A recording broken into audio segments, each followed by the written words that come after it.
The summer of Nolan continues with Christopher Nolan's Batman movie, Batman Begins. You ever heard of it? Well, we tackle it. We tackle Batman Begins, talk about the history of this movie and a broader history of Batman. This movie was made in the long shadow of Batman and Robin 1997. If you didn't live through this time, it's kind of impossible to describe how much anxiety there was among Batman fans. Like, they're going to make another Batman movie. It's not going to be like the last one, is it? So we talk all about that, talk about how Nolan got involved and pitched this idea, and then we talk about the movie itself, discuss it, review it, analyze it. If you want to skip to the movie discussion, if you don't care about all the history stuff, look on your screen right now, and there's a timestamp. You just scroll on to that part of the episode, and enjoy Lacey and I reviewing Batman Begins. I'm trapped in space, or in a dream, or in a hole. I can't do anything. My wife is dead. It wasn't me. I'm on a beach, and I can't ever leave. I built a bomb, a Batman bomb. What have I done? Turns out the bomb is me. Soaking up the sun with Christopher. Enjoying surfing sand with Christopher. Licking up our time with my friend Christopher. Nolan, it's Christopher.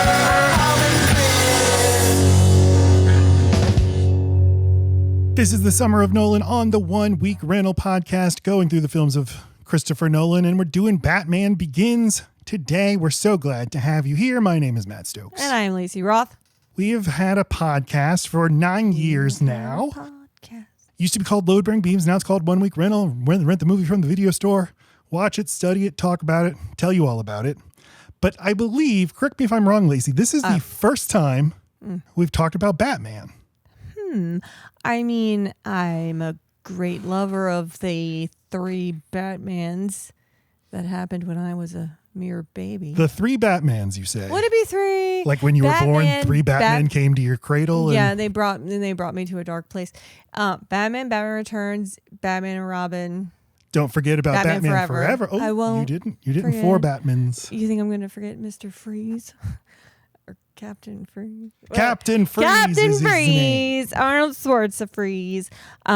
Anyway, those are beloved movies of mine. So Me too. Weird. Suspicious we haven't brought this up. It's almost like we were waiting for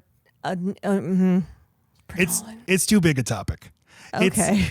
I had a panic attack preparing for this episode. Shocking. We're doing 2 more Batman episodes, so that helps. It's like, okay, I don't have to get to it all here.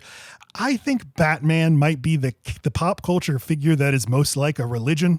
So it'd be like if we're tackling Christianity today on the show. More than Star Wars? Yes, more than Star Wars. Interesting. And I'll tell you why. Okay. I'll tell you why.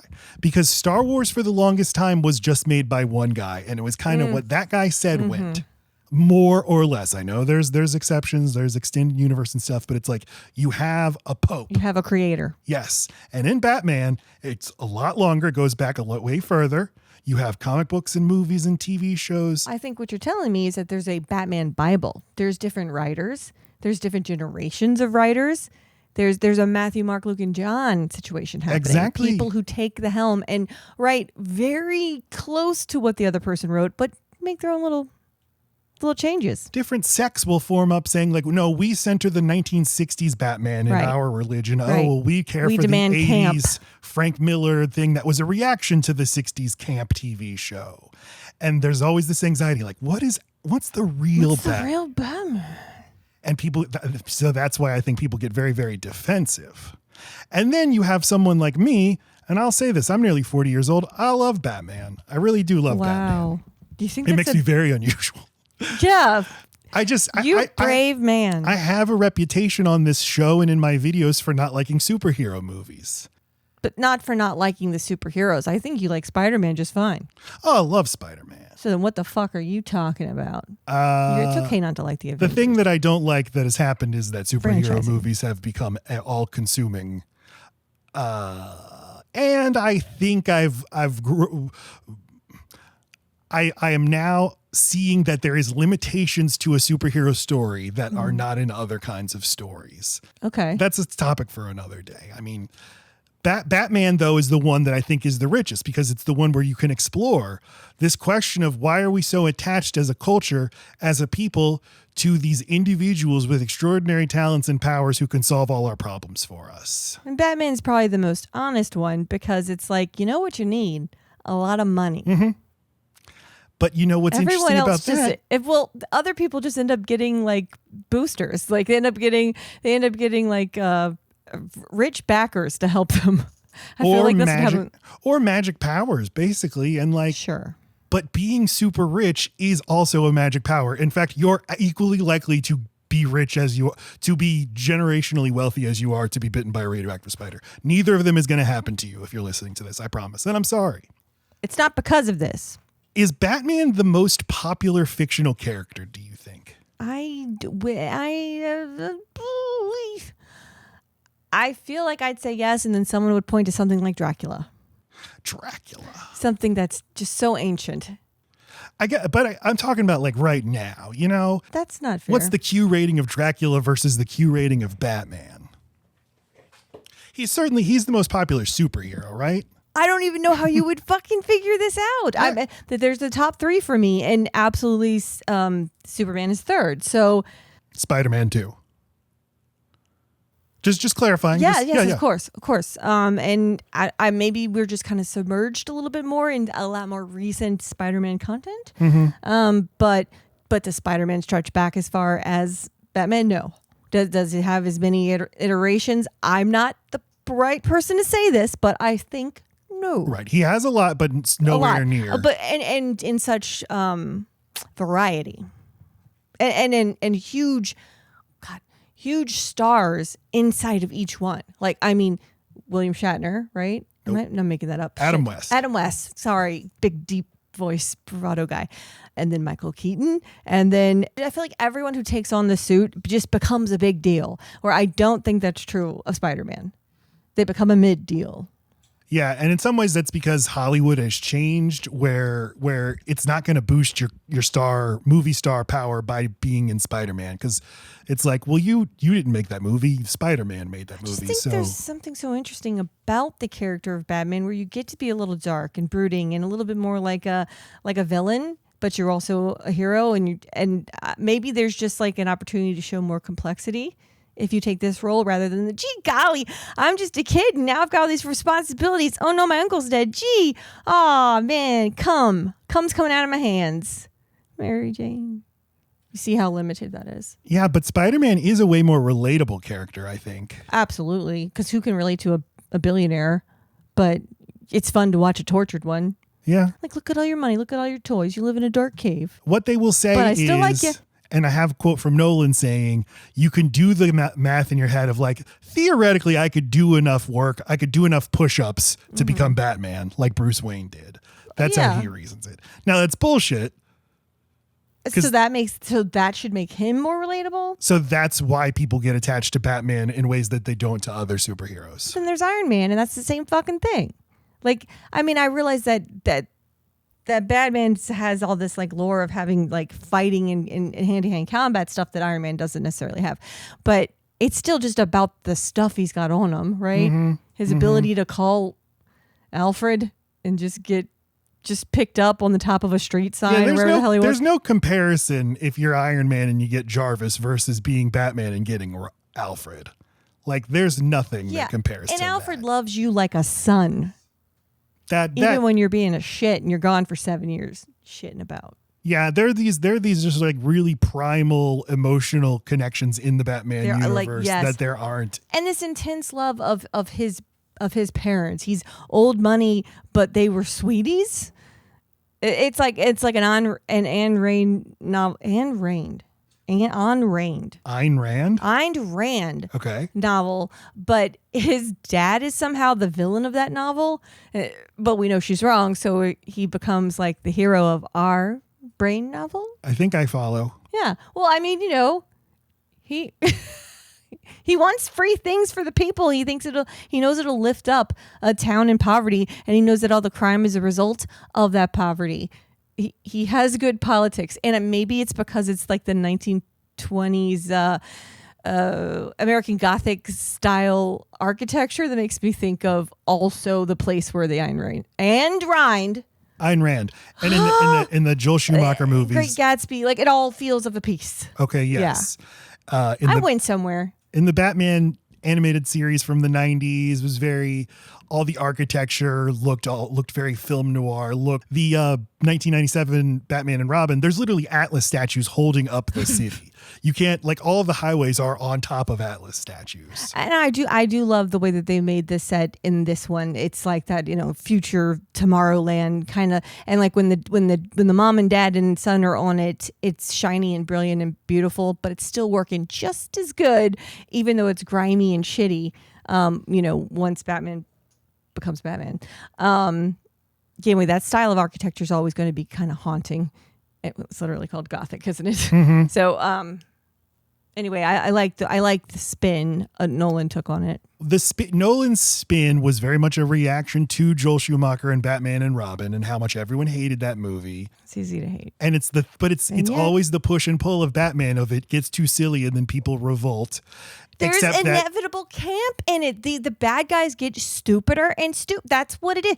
The bad guys get silly and then the whole thing starts to get silly. Yeah, Batman has world class jackass. Yes, of course. It's all that. And my position on Batman is I wanted a little more cartoony because it's impossible for this not to be stupid and campy.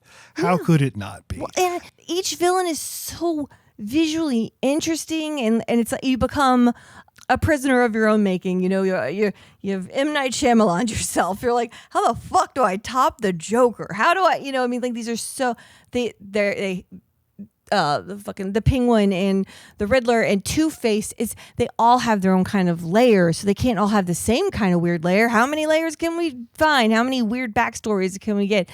You just can't reinvent that many times without going I'll jump in the silly shark. Nolan makes so many smart decisions in this movie. All of it made in the context of we need to assure people this isn't Batman and Robin. One of the big things is we're not going to feature the main A-list villains in this movie. It's a good chance you haven't heard of any of the villains in this movie. When it started, I'm like, fucking Falcone or whatever the Falcone. What a sweet little aw. Yeah, Falcone and Ra's al Ghul and the Scarecrow, and these are all characters from Batman lore. It's not like they were invented for this movie, but he is also like, his pitch is, we are going to ground this. This needs to be, what would this look like if this happened in the real world? And that's why people love it. And I always I know that the top three that we're talking about, it's really the Avengers who like can't seem to stay on their own turf and they're like saving fucking everything. But, I realize Superman, Smallville, and Spider-Man. And Metropolis. That's exactly what I said. And then and then Spider-Man, he's the hometown boy. And then Batman stays here.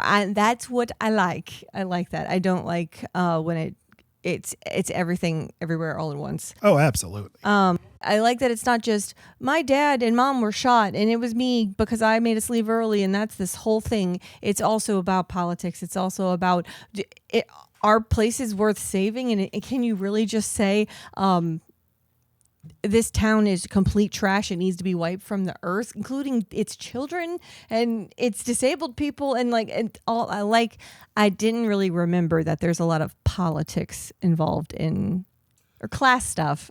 Well, that's his other ideas. Let's take this really seriously. Let's talk about crime and politics and economics.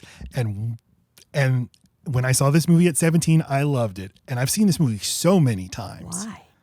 And every time I watch it now, I like it less because every one of those ideas that Nolan had, I think, don't do that. That's bad. Nope. If the more grounded you make this, the more questions I have to ask about this world and the more obvious things about Bruce Wayne become problematic. Yes. Yeah. The first being every bad thing happening in the world is because of Bruce Wayne's wealth. And this movie... And because of people like him. Yeah. Yeah.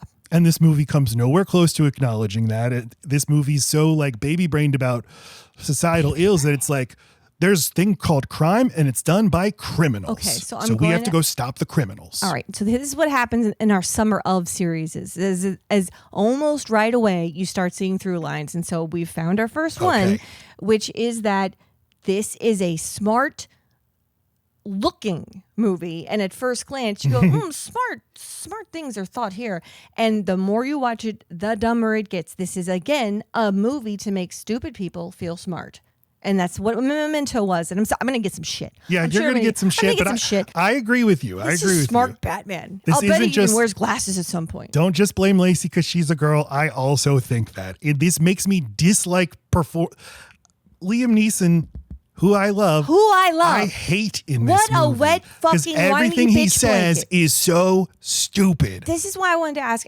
This is 2005? Yeah. And when was Kill Bill?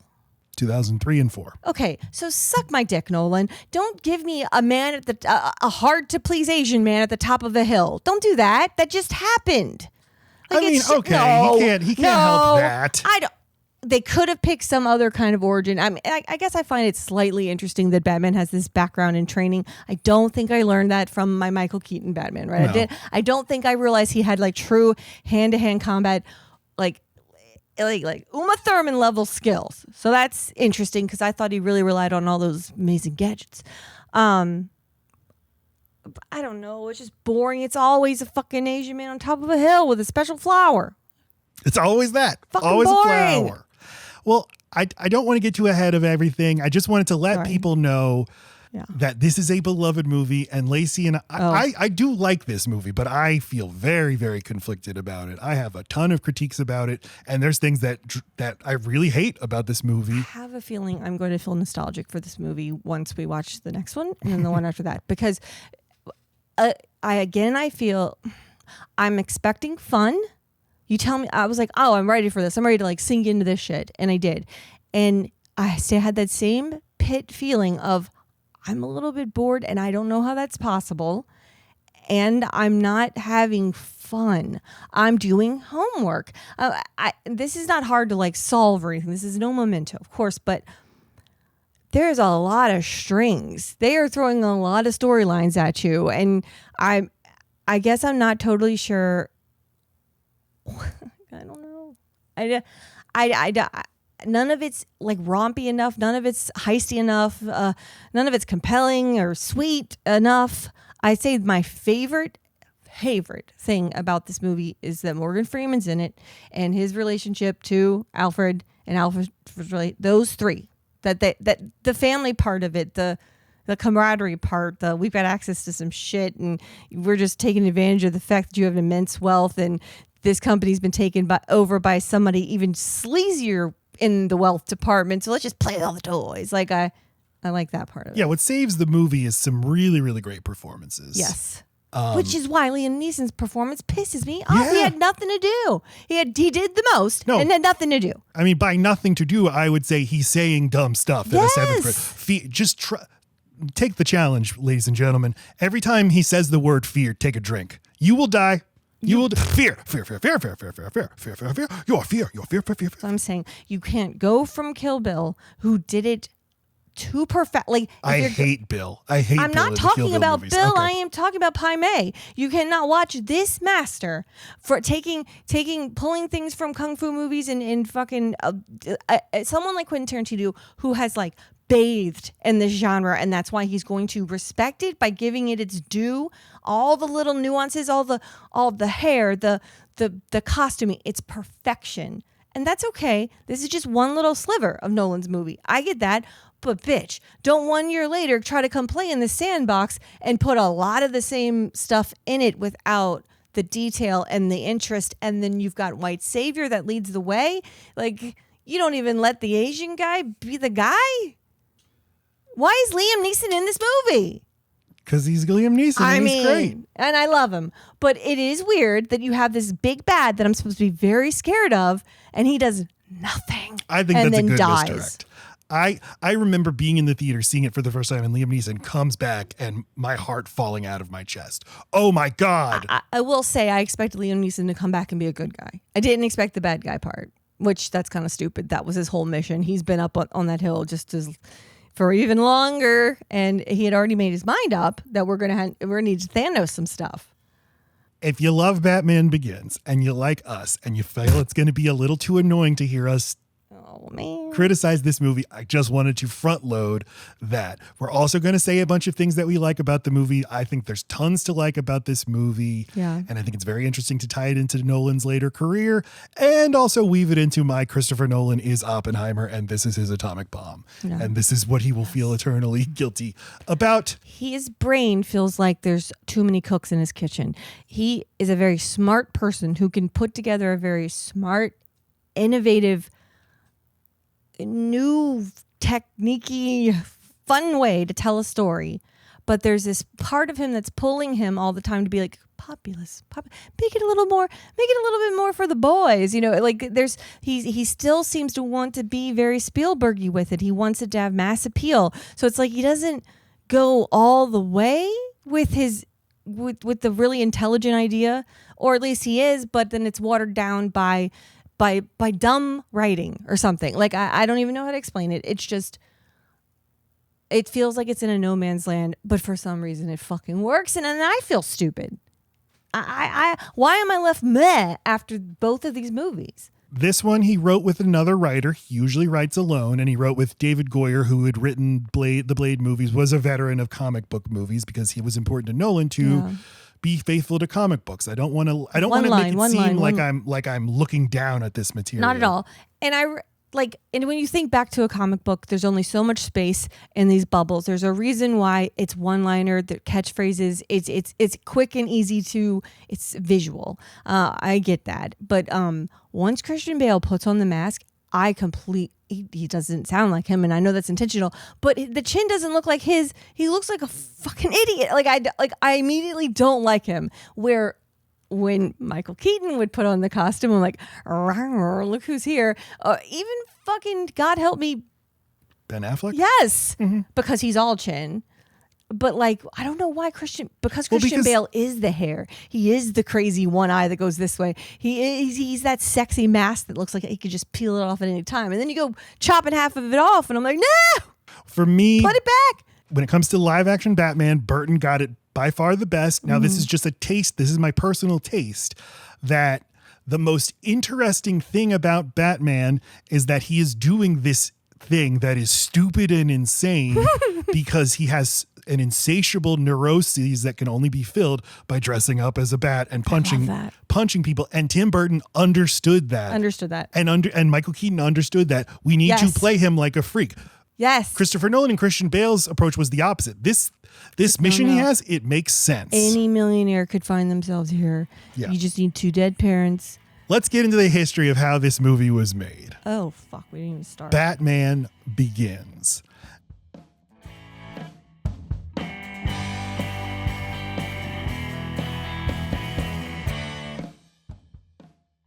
There's a great book that I've read many times by Glenn Weldon. It's a history of Batman. It's called The Caped Crusade, Batman and the Rise of Nerd Culture. I didn't even think of the Lego iteration of Batman. There's yet another very distinct other kind of genre where there's a Batman for every flavor.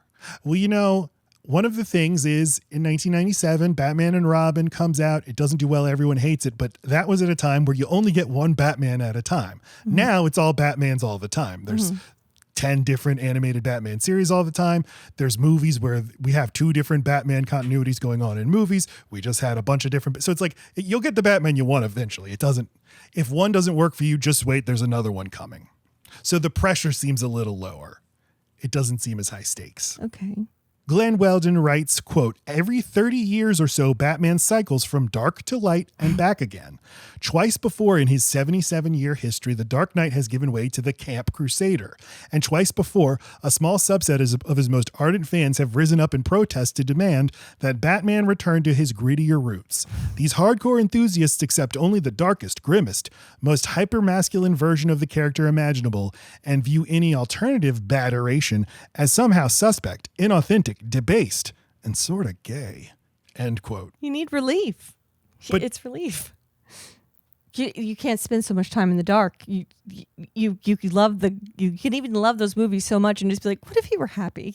Can we swing the pendulum again, please? Especially if you're a writer, a writer or an artist or Batman comics who spends 10 years just in the muck. Don't you want to make him don't you want him to be a little gay? Kiss Robin. Come kissy. on. But the history of Batman is so fucking huge, too huge for us to get into, created in the 40s or the 30s by Bill Finger and Bob Kane. The thing you have to understand is there's been so many different iterations of Batman, and I think it causes anxiety among fans. This is why I compare it to a religion, because it's like the real one is this version. Batman, the 60s Batman TV series was super popular, and for so many people they're like, Batman? You mean the guy on TV? The Zam Pow. No. I think that's anyway, I think that's what makes it special, is that there's so much kind of Batman you can get into, and it's also distinctly different. Well, if there are Batman fans who would hear you say that and say, you're wrong, that pisses them off. Like, no, Batman's dark. I've pissed off 3 people today already, so I can't really take that on right now. So anyone that doesn't like me, say the opposite. Yeah, say nice things. Lacey, I like that. Literally say, I like you. Yeah. So you have the 60s Batman series, and in the 70s and 80s, the comics react by going very dark. And then in 1989, Tim Burton makes his Batman movie, which may be the first modern blockbuster, like real modern blockbuster, but it, I think, strikes the perfect balance of tones, and everyone loves it. And if you watch it today, you might remember it as a very grimdark movie, but it is cartoony as hell. Yeah. That's how I remember. It's so much fun. It's a kid's movie in my brain. Yeah. Widely I watched it so many times. The first one? Mm-hmm. Yeah. I loved Jack Nicholson. He's had a big crush on him from this movie. Yeah, it's such a basic opinion, but Jack Nicholson's great. Jack Nicholson's great in that movie. But I feel that I also had a crush on Michael Keaton for the longest time. I just felt both of them were just so like, I want to dance with you in the pale moonlight. Yes, I do. What is totally missing, I think, from this movie, Batman Begins, and any fun at all, I would say, in his 2 sequels, is there's nothing as compelling as the scene where Michael Keaton and Jack Nicholson just talk to each other in Vicky Vale's apartment. Mm-hmm. You want to get nuts? Like, there's just nothing like that. And that's just 2 actors going at it. And I'll say Cillian Murphy, is that his name? For like magnetic. I loved his version of just some little bit fucked up science guy. I mean, he was very, and then just and what he was doing and that was all very effective for me. I thought that was a creative way to fuck with the whole town. Yeah, almost wish he was the big villain. That was disappointing. Yeah, it gets muddied from Falcone to him, and then all of a sudden, no, it's Liam Neeson. That's boring to me. I don't want to be switched. I like that the Batman movies let you focus on one villain at a time, sometimes 2. So Batman comes out, huge hit. 3 years later, you get Batman Returns, which is not as big a hit, criticized for being too dark and not selling enough toys. So Tim Burton and Michael Keaton leave the series. They recast Batman with Val Kilmer. They hire Joel Schumacher. Oh my God, I deleted that. But it's still the same Batman. They're not saying this is a new Batman. No. This is the same guy from the last movie. And I remember really is that when I get the Riddler? That's the Riddler, yeah. And Poison Ivy and... Right? She's in the next one. Oh, she's in Batman and Robin. So I get Mr. Freeze or whatever. And Batman Forever, you get Riddler and Two-Face. Batman and Robin, you get Mr. Freeze and Poison Ivy. Oh, that's bad. Batman Forever, they amp up the campiness, the humor, but still retain enough like, ooh, cool, dark shit, that it's a huge hit. People love it, and it sells a lot of toys. And so Schumacher comes back 2 years later. They make Batman and Robin. They recast Batman again, this time with George Clooney. But again, this is still the same guy. Yes. He's supposed to be this is Michael Keaton's Batman. I did enjoy the addition of Alicia Silverstone. Yeah, I just watched this movie and she's not very good. Yeah. But I loved her from Clueless. She could do no wrong. Well, Batman and Robin was my first Batman. I saw it. That was the first Batman I ever saw as a kid. Fucking young and weird. And I fucking loved it. I think I saw all of them in the theaters. When was the first Batman? 87? 89. Nah, it's probably a little smooch too. I would have seen it blockbuster.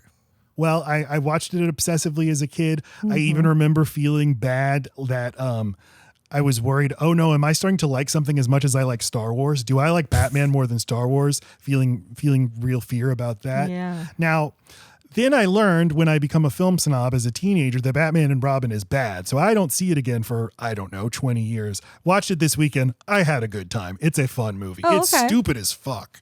It's so Well, I love Uma Thurman. So. But they know exactly what they're doing. Yeah. They know how insane the movie is. But yeah, everyone hates it. Everyone hates it. It doesn't make any money. How you like that little bitch? George Clooney. Yeah, George Clooney. Yeah, George Clooney not very good in that movie. Well, he's a rich little know-it-all fucking man. That was perfect time to be a little bitch moment for you, you dummy. Wasn't a movie star yet. Like, this will make you a movie star. Oh, it didn't. He's fresh out of ER. He's still doing ER. He's a TV guy. What's this TV guy doing on my big screen? But People Joel loved Schumacher, who is a gay man, is like, fuck it. Look at those. I'm sorry. You have a screenshot of Batgirl, Robin, and Batman all in a row here, and the accents of the dick. Yeah, so he's Wow. like, no, fuck. I just made a huge movie, Batman Forever. I get to do whatever I want. Bat nipples, up close shots of their butts and their dicks and stuff. And this is all going to be filmed like they're putting on dominatrix gear. I'm going to totally own that. And so people are like, not only is he making a movie that feels like the 60s TV show, they're making him gay. And I hate it. And people were furious. So you can't, what have they done to my Batman?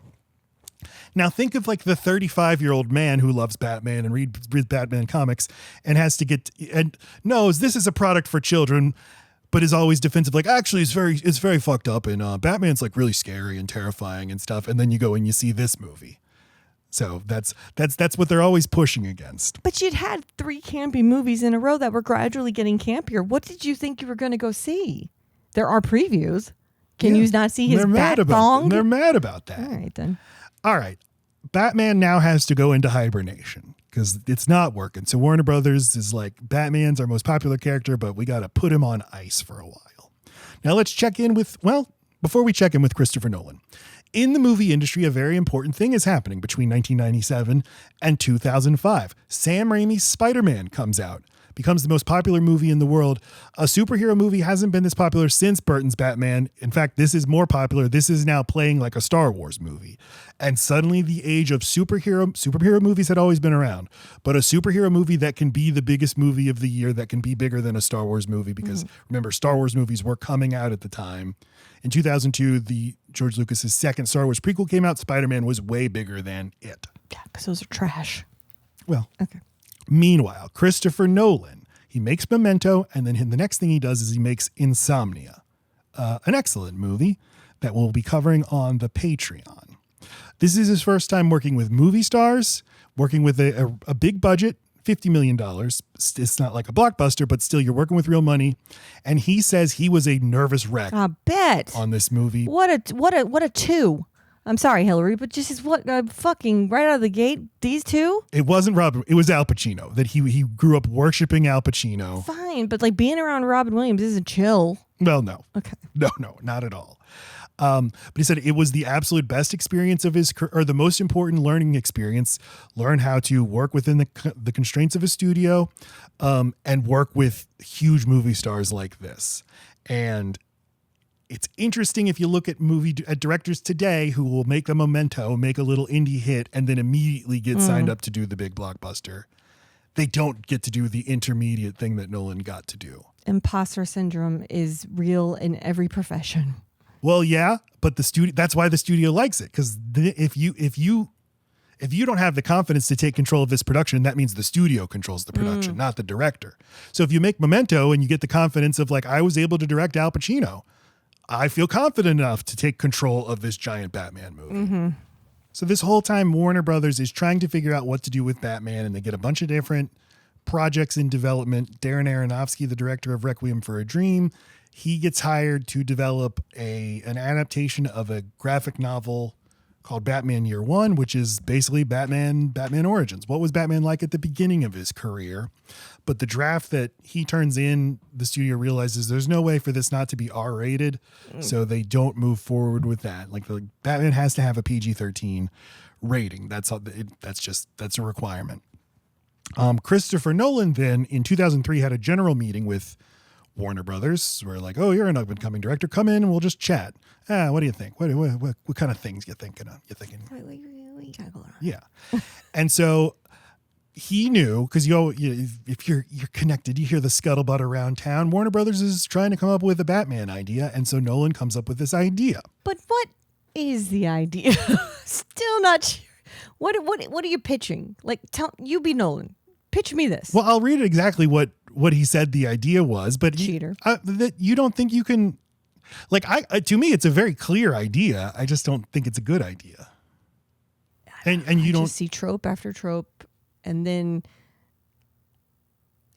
okay, it's an action movie. I mean, Batman is action, so it does not help that I don't feel like Nolan's particularly good at like really clear action. So if it's an action heavy movie, I'm going to be bored. Mm-hmm. And if it's just like, okay, so we get the really sad beginning, falls in a well, parents are dead.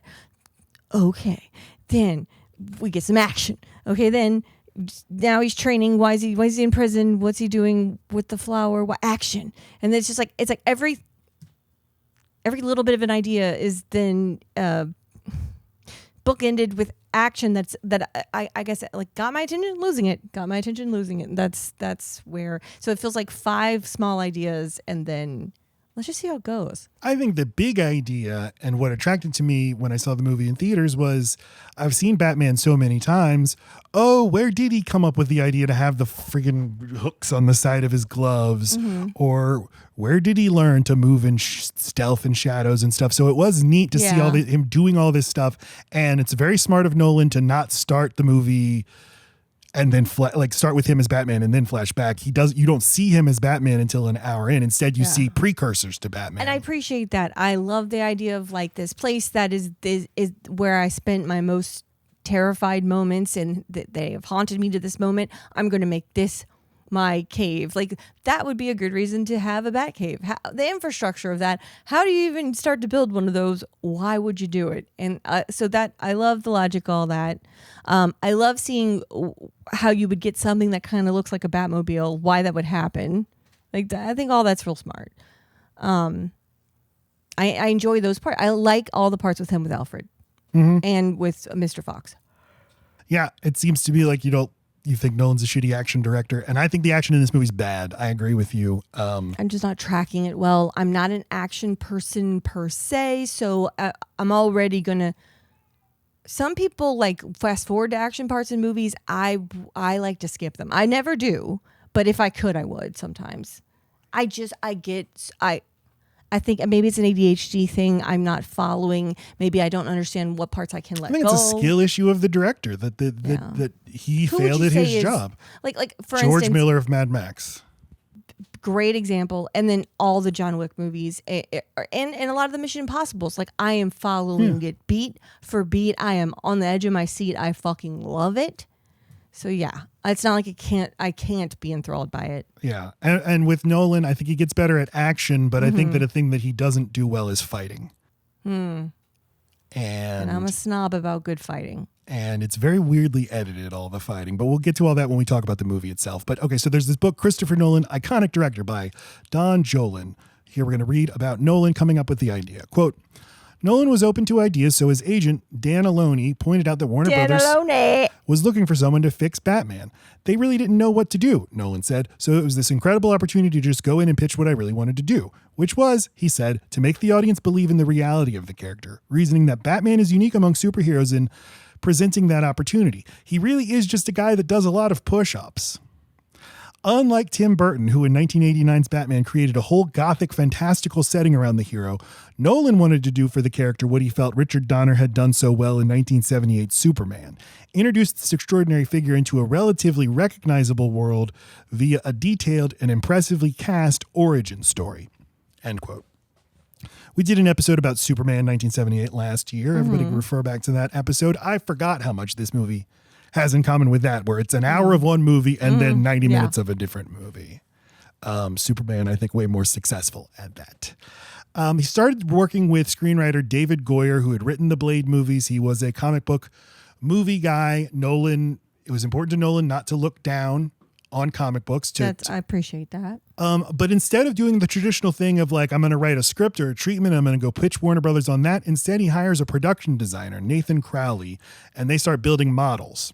And that's my favorite thing probably about the movie, besides the actors and performances I already mentioned, is it looks great to me. I know where I am. if you watch Batman and Robin, there's stuff I'd totally forgotten. Like there's a motorcycle gang that's all neon. Yeah. Which rules. But at the time people hated. And so he's thinking like, we need to go in and sell them on how this is going to look and feel. And it's going to be different. That's more important than like, in this movie, Batman fights the Scarecrow. Didn't write a script, just came up with a story outline. They had the idea for the villains they would use. They're not going to use the A-list. They're not going to use Two-Face or Catwoman or whoever. We're going to use the Scarecrow and Ra's al Ghul. And they have a model for the Batmobile, but a Batmobile that you could see this could actually exist in the real world. LA Times in 2005 wrote, quote, after a 45-minute point-by-point pitch, Warner Brothers signed Nolan to a pay-or-play deal on the spot without even a treatment or a script in place, end quote. So Nolan is officially aboard the movies. It's a green light. It's a go picture. From that same LA Times article, David Goyer is like trying to familiarize people who aren't familiar with comic books of the idea of the reboot. Now it's like it's second nature to everybody. But here's what he says. Quote, after Batman and Robin, it was necessary to do what we call in comic book terms a reboot. Say you've had 187 issues of The Incredible Hulk and you decide you're going to introduce a new issue 1. You pretend like those first 187 issues never happened. And you start the story from the beginning and the slate is wiped clean and no one blinks. End quote. Even me at the time, I saw trailers for this movie and I thought like, wait, so he's still the same guy, right? He's the guy, he's going to become Michael Keaton. Right. And you can even watch the movie and like There's make still that room work for in it. your head. Yeah. Yeah. But it's just funny that this is a time where this was a brand new idea to people. Mm-hmm. But who would play Batman? Christopher Nolan insists he always wanted Christian Bale because of American Psycho, but the studio wanted someone hotter, like Ashton Kutcher. Ugh. Or Jake Gyllenhaal. His sister gets it later. Yay. He was just every single role. Just, how about Jake Gyllenhaal? How about Jake Gyllenhaal? Yeah. Nolan explained to the BBC in 2005 why he wanted Bale. Quote, I chose Christian to play Batman based on that idea of trying to create a realistic version of the story. You need an actor like Christian who has sufficient intensity and focus in his eyes to make you believe in the idea that somebody without superpowers, and Bruce Wayne has no superpowers, could, through sheer force of will, change himself into a superhero. I think from meeting Christian and seeing his other performances, it's clear he has the ability to project that kind of intensity. End quote. Intensity is the line that's like the line you'd use to describe Christian Bale. He had just done this movie, The Machinist, where he lost so much weight. And that's always been a thing. He's a method actor. Yeah. He loves to physically transform for roles. Remember whenever we did Green Lantern? No, is the bad guy and he's green. Shit. The Green Goblin. The Green Goblin. That was Spider-Man. No, I know. But specifically that Spider-Man. And I think we had like this disconnect and this...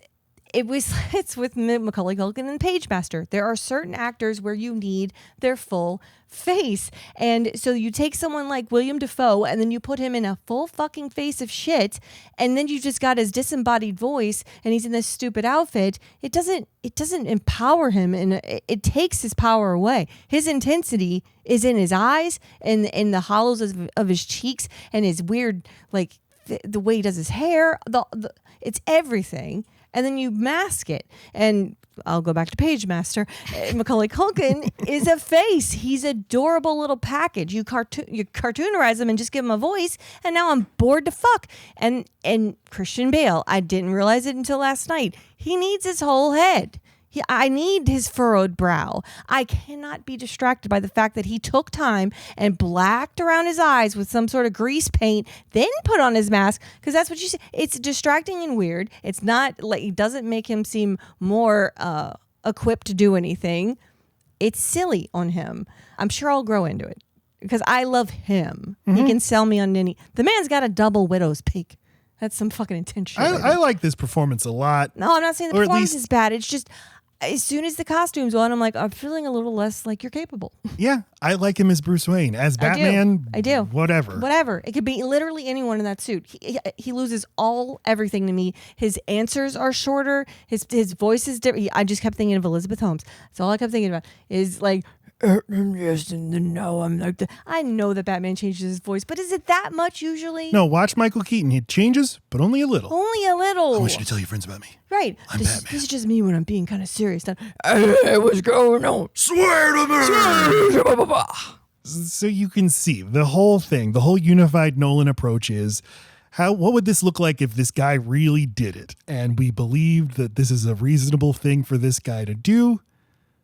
And this guy has the intensity and the integrity and the resources to pull it off. He's not a lunatic like Michael Keaton. He's just a guy responding to trauma. And again, that's the least interesting version of Batman to me.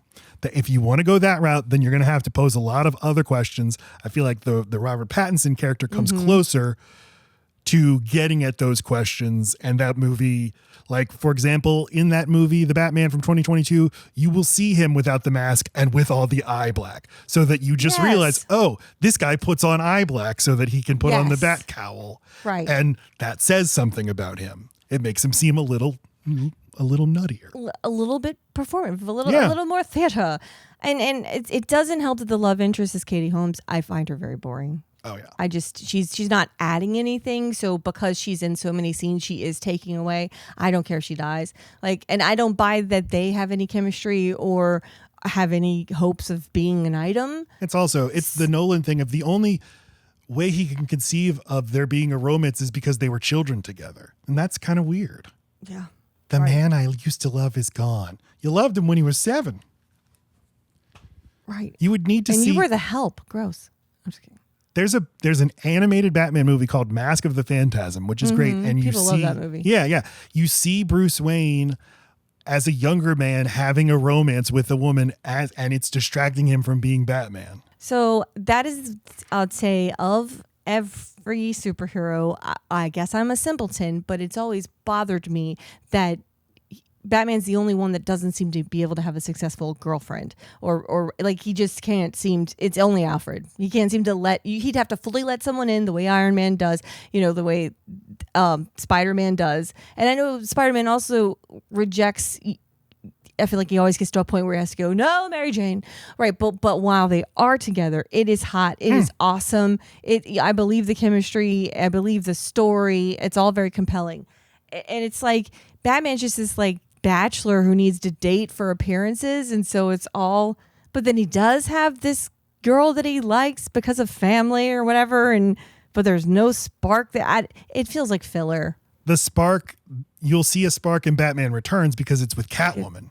Because it's with Michelle Pfeiffer. I love it. It's with another freak. Yes. That's when I love that. It's the funny parts of the Lego Batman stuff where it's like fuck Robin. It's me and is it the Joker who's always like, we're nemesises. We're like, but yeah, those are the parts that are the most compelling. When that freak is with the other freaks that's just walked a slightly different path than you. Because we can't emphasize enough. The thing is, he chose this. Spider-Man didn't choose it. Peter Parker did not choose for this to happen to him. Bruce Wayne wakes up every day and says, I want to go fucking be a bat and beat up people for selling marijuana. Anything to not get married. Glenn Weldon, the guy who wrote the Batman book, he said, quote, there's a widespread tendency among nerds and normals alike to dismiss the impact of Bruce Wayne's billionaire status on the idea of Batman. But of course, that wealth is Batman's true superpower. Its narrative function in any Batman story is to turn the flatly impossible into the vaguely plausible. It works essentially as magic, yet few fans acknowledge that socioeconomic wish fulfillment plays even a small role in the bond they feel with him. Many don't even consider his wealth to be a core element of his character, which, given that it is only this unimaginable wealth that makes his whole one-man Chiroptera-themed war on crime possible in the first place, is A, nuts, and B, fascinating. It speaks to the abiding and uniquely American belief that anyone can become obscenely rich if they just want to really hard. End quote. I loved that. It was because you don't hear people talk about what they love about Batman is he's rich, but it is part of the appeal because it's wish fulfillment. And then remember when Batman was created? It was the 1930s. It was the Great Depression. Mm-hmm. Yeah. You're reading about this guy who's a billionaire. That's awesome.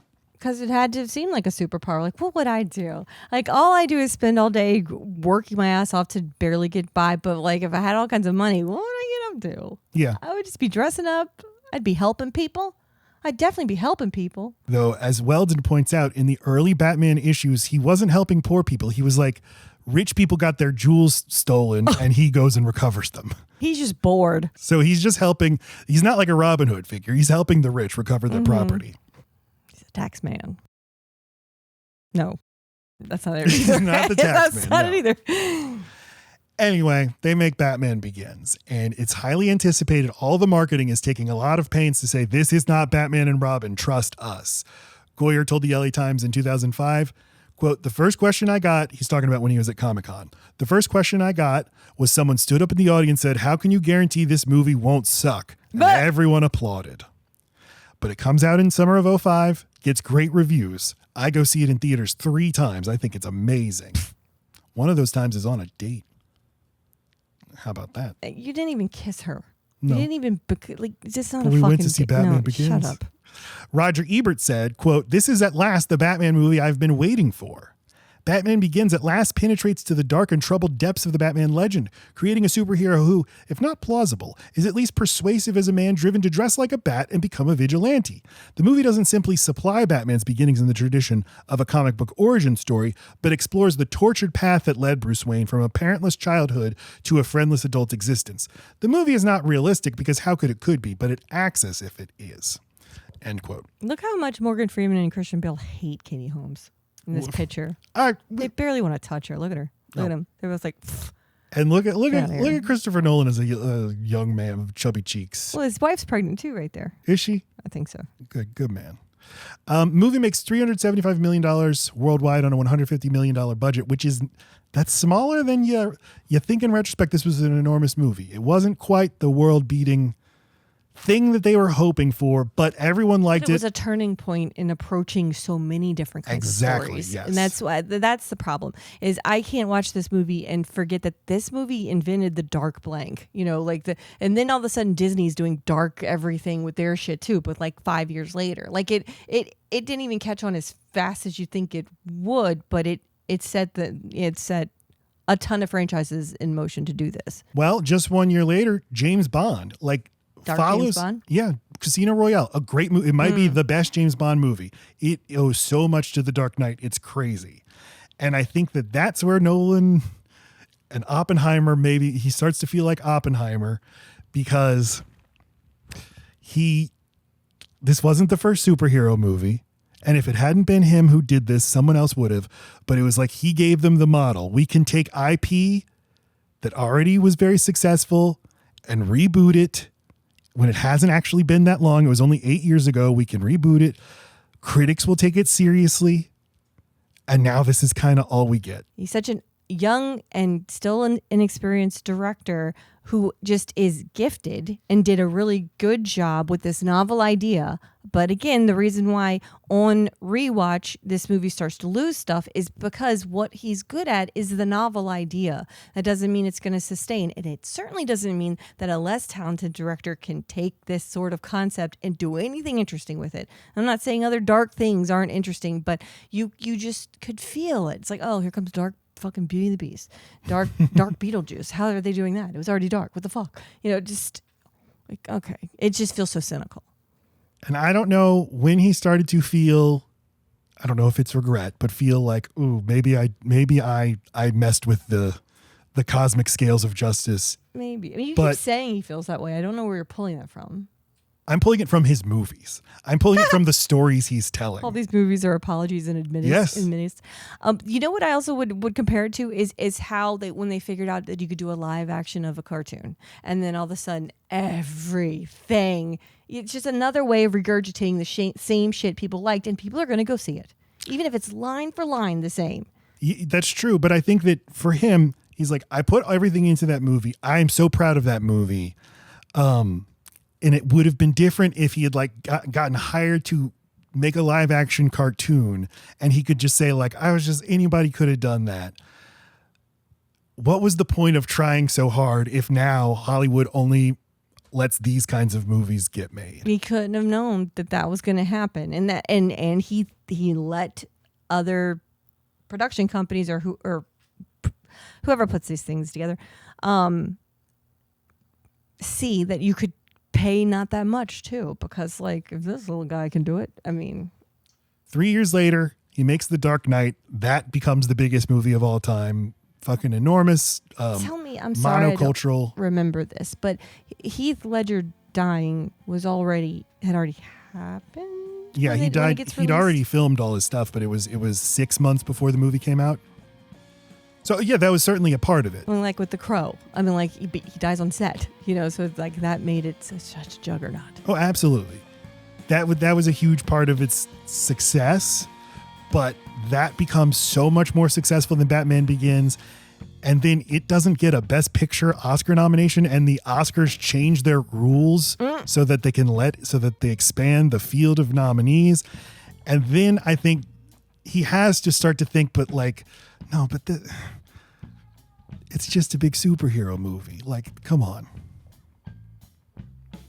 I don't know. I'm sure I'm projecting onto him. I think you are. But we will take a look at that movie in a few weeks. We're going to now talk about Batman Begin. Where did Batman begin? Let's find out. In a well.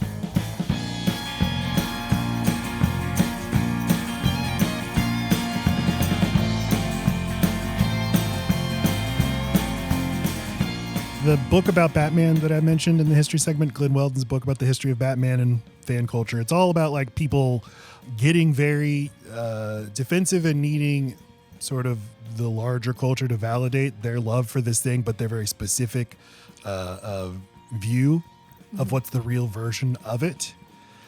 Do you have anything like that?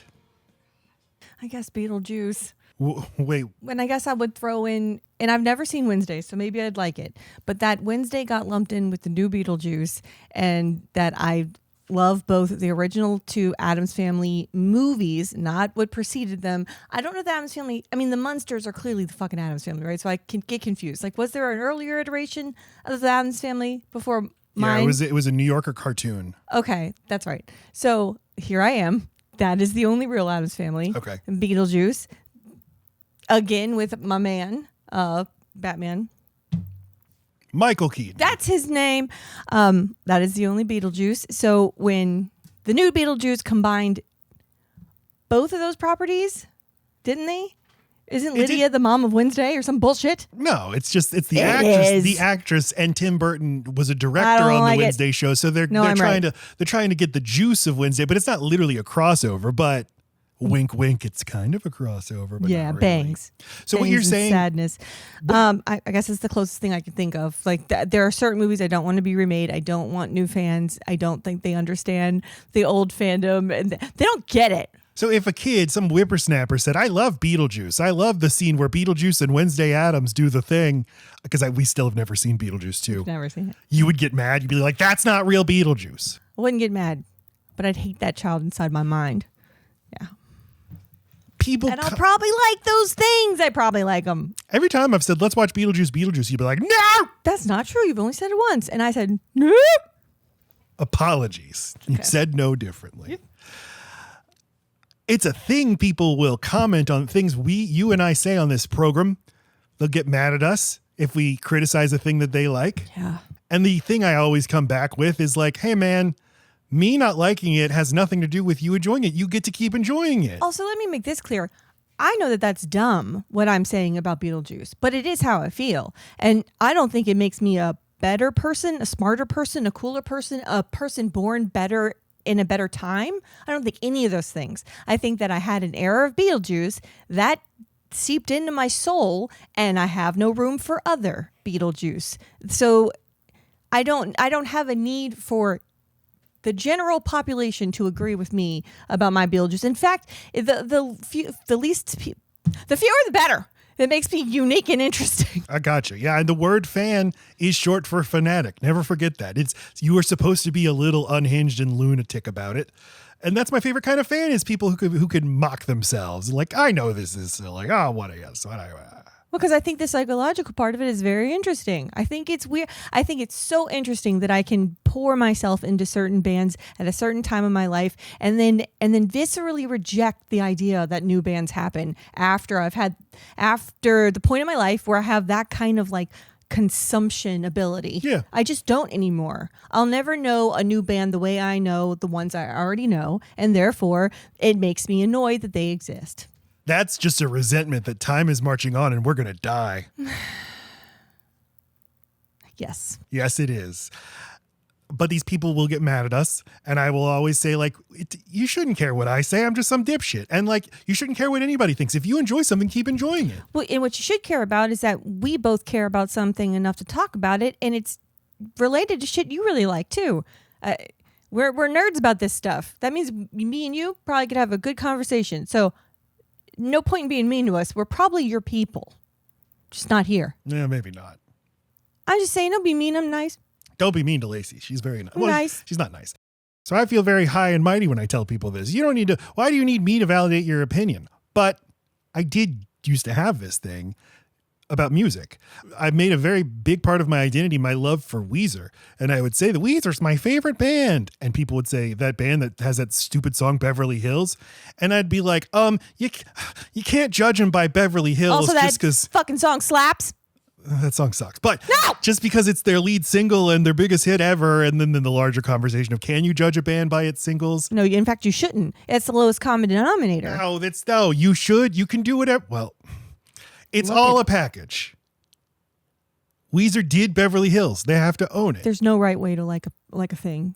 Just like stuff. But it would bother me if people thought Weezer was stupid because most of the songs they heard were stupid. And now I can acknowledge, yeah, probably most of the songs you've heard by them suck, and that's okay. And I know the songs that don't suck, but you don't need to know them. Makes you feel special. They're yours. They're your little songs. Exactly. Mm-hmm. And I'd be defensive about Blink-182. They weaponize their immaturity. It's just a veneer because they're actually very smart and sophisticated. The music's actually very tonally sophisticated. You taught me about Modest Mouse and Blur. Those are two bands where I only knew one song, liked both of those songs heavily, but had no idea the depth, especially Modest Mouse. Not modest at all. The Blur thing actually kind of does still annoy me because the only song they have a ton of hit singles everywhere but America. In America, they're only known as so I just hit on something. The Woohoo song. So I guess I do still have no. You're doing it wrong. All right. Batman Begins opens it well. And well, no, even before that, Nolan is showing you I'm stripping this thing to the bones because there are no opening credits. We open straight into the secret garden. The Spider-Man movies had just come out and they have great elaborate opening credits. And Nolan, it's your fault. We got rid of opening credits because of you. Okay, but are the opening credits comic book noddings? Yeah, but they don't have to be. No, but are they in Spider-Man? Yeah. Well, his whole point. Stop. His whole point is to wash you clean of what you think you know about Baseman, about Batman, and start it from a story of a person. So it makes sense to do it here. I think he started all these trends that I don't like. Started all of them for good reasons. That's what I was saying. Yeah. That's the problem with being novel and having that work once. It's like in lesser hands, your novel idea is now annoying as shit. And it's not even that it has to be lesser hands. It's just, did you do it for a reason or did you do it because you saw it in Batman Begins? Well, it's the whole thing of novelty, right? Once it's done once, it better just have staying power or else I'm just annoyed you're doing this thing that someone else did. Not only are there not opening credits in Batman Begins, it doesn't say the title. You just have a bunch of bats in the sky. And Nolan movies often don't have the title at the beginning of the movie. It's the end of the movie. He wants you to be worried you're in the wrong movie. He's backwards in everything. The whole time, I'm like, come on. Sit next to someone I know. Then the movie ends. Dunkirk. Okay, it was Dunkirk the whole time. You just see in the hall lots of people looking at their ticket, looking outside. Looking outside of the movie theater hall. Yeah. Just like, I am in the... Okay. I think we need to go back to the movie starts with opening credits that make you very confident of what movie you're in. I don't like when I think it's charming that older movies had what looks like end credits in the beginning. That's adorable, but they waste my time. Let's get to it. Okay. I like variety. What am I talking about? Give me all the Weezers. I know this directly contradicts what I just said. Right. So maybe we should just talk about the movie. All right. The movie opens in well. One more gripe. Batman, the Danny Elfman Batman's theme is like one of the most... Danny Elfman. I'm sorry. Elfman sounds like F. It's fine. And people like this Hans Zimmer score for the Batman pictures by Christopher Nolan. And if you put me, I'd be in a torture chamber and couldn't tell you what the theme is in these movies. I'm just going to say I never heard of it. Like, dun, dun, dun, dun. Ominous thudding. Dun, dun. Little Bruce Wayne running around the compound that his family has owned for generations with little Rachel Dawes. Somehow doesn't know there's a fucking well. No. Stupid little Doesn't boy. have to know. He pays other people to know things like that. They should put a sign, well. And what are they fighting or play fighting over? Stolen fucking indigenous wares. They are little settlers who found a Native American arrowhead. They found an arrowhead. And he literally says finders keepers. Yeah, bitch. That's how colonialism be. That's the Wayne family crest. Yes, finders keepers. No, on top of everything else. Finders keepers distributors. That's the Wayne way. On top of everything else, yeah, our manor's on stolen land. What of it? But later in the movie, Michael Caine will show us, during the Civil War, your family used the Underground Railroad for these caverns. So they were good. They were thank good. God. So Bruce Wayne's being a little twat. He's like, that's my arrowhead. And he runs around and then falls down a well. And Rachel's... It's a pretty good fall. Yeah. And if you got down there and broke your leg, uncomfortable. To say the least. Oh, ooh. I'd say he's underreacting. This is smart. I have no time to be scared of bats when my bone is sticking out of my finger. So, Mom, Mr. Alfred, Bruce is falling down a well. And then Bruce is down in the well and he gets attacked by bats, but then wakes up in the present. And as Christian Bale, he's in some prison in a mysterious Asian country. Oh. And because he's the most important person in the universe, his cellmate just watches him as he sleeps and is there to be there as soon as he wakes up to comment, oh, you've just woken up and it seems you had a dream, a memory. Like, I'm so involved in you, cellmate, that I know now when you're having bad nights and good nights. And I never sleep while you sleep because I want to protect you. Also, I'm going to let you know in the Chow line that they are going to attack you again. For some reason, I tell you everything and they tell me everything. And so I'm telling you. He's good at what he does. He's like keeping minutes on even in his sleep. Whenever we do anything, whenever we record in the studio with Wade or when Wade comes over to record our James Bond podcast, he has his notebook. The entire time we've known Wade, he will then pull out his notebook and write something down. And both of us have always been like, what's he doing? I know what he's doing. He's so sweet. Like he does it in real time. He wants to remember everything and we watch him record it. I feel like if I stole the notebook from him, it would just be like clock symbols and stuff. Or just the number 23. Over yes. And I'd be like, I'd drop it in horror. So Bruce Wayne, he's like Leonardo DiCaprio in The Beach. He's just like, I want to do tourism among the real people of the world. First time I felt hunger pains. Okay. Oh God, all right, Aladdin. That line. Fuck off. We will get to that. The first time I really felt it, I still shared my bread. I'm so nice. I'm such a good man. He's going over to Asia to live amongst the poor people. And what is it like over there? Or no, not the poor people, the criminals. Because there's a difference. Oh, of course. They treat criminal like it's a species, a criminal. Right. He's breaking legs. He's ruining lives in these big giant fights that he's allowing to happen over and over again. But then he goes up the mountain and he finds out that because that man they captured is just a murderer, that he should be put to death. And all of a sudden now he's like, no, that's wrong. I'm not an executioner. He needs to be tried. I just want to paralyze a person whose probably only skill is manual labor for the rest of their lives so that when they get out of this prison where they do get food, they'll be indigent and starve to death. That's all I want to do. If the movie could examine, even if his moral code makes no sense, which doesn't make sense to me, just let me understand it a little bit rather than it seeming totally arbitrary. One of the ways it seems arbitrary is just this definition of criminal that exists completely independently of politics, of economics. What is a criminal? Is someone who breaks the law. Who determines what the law is? Right. Is that a question worth asking? No. And typically are criminals billionaires who are going around trying to get life lessons? Probably not. Probably people with not great means and got themselves into a situation. Like, you think crime is different here than it is in Metropolis? So you understand the poverty and the crime there, but not here. Jerk.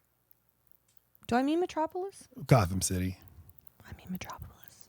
So he gets in a fight at the prison and he's the bestest at fighting. So he fights off 25 guys. There were 6. And they're like, we're taking you away. Why? For protection. I don't need protection. Protection from you or protection for them. I don't fucking blame them. It costs money to bandage these fuckers up every single time you decide to break limbs.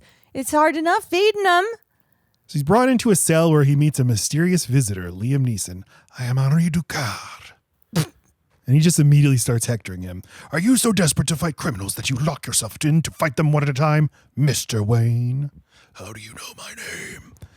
So I don't know. Ducard, speaks for a man named Ra's al Ghul, a man greatly feared by the criminal underworld. People who smuggle CDs out of CD factories to upload them to the internet. People who escort women across state lines to obtain abortions. The criminal underworld everywhere. Real underbelly. Yeah. Because of pregnancy. A man who can offer you a path. You've been trying to understand the criminal mind by entering the criminal fraternity, but whatever your intentions, you've become truly lost. So we've already talked about the criminal thing. It's so stupid.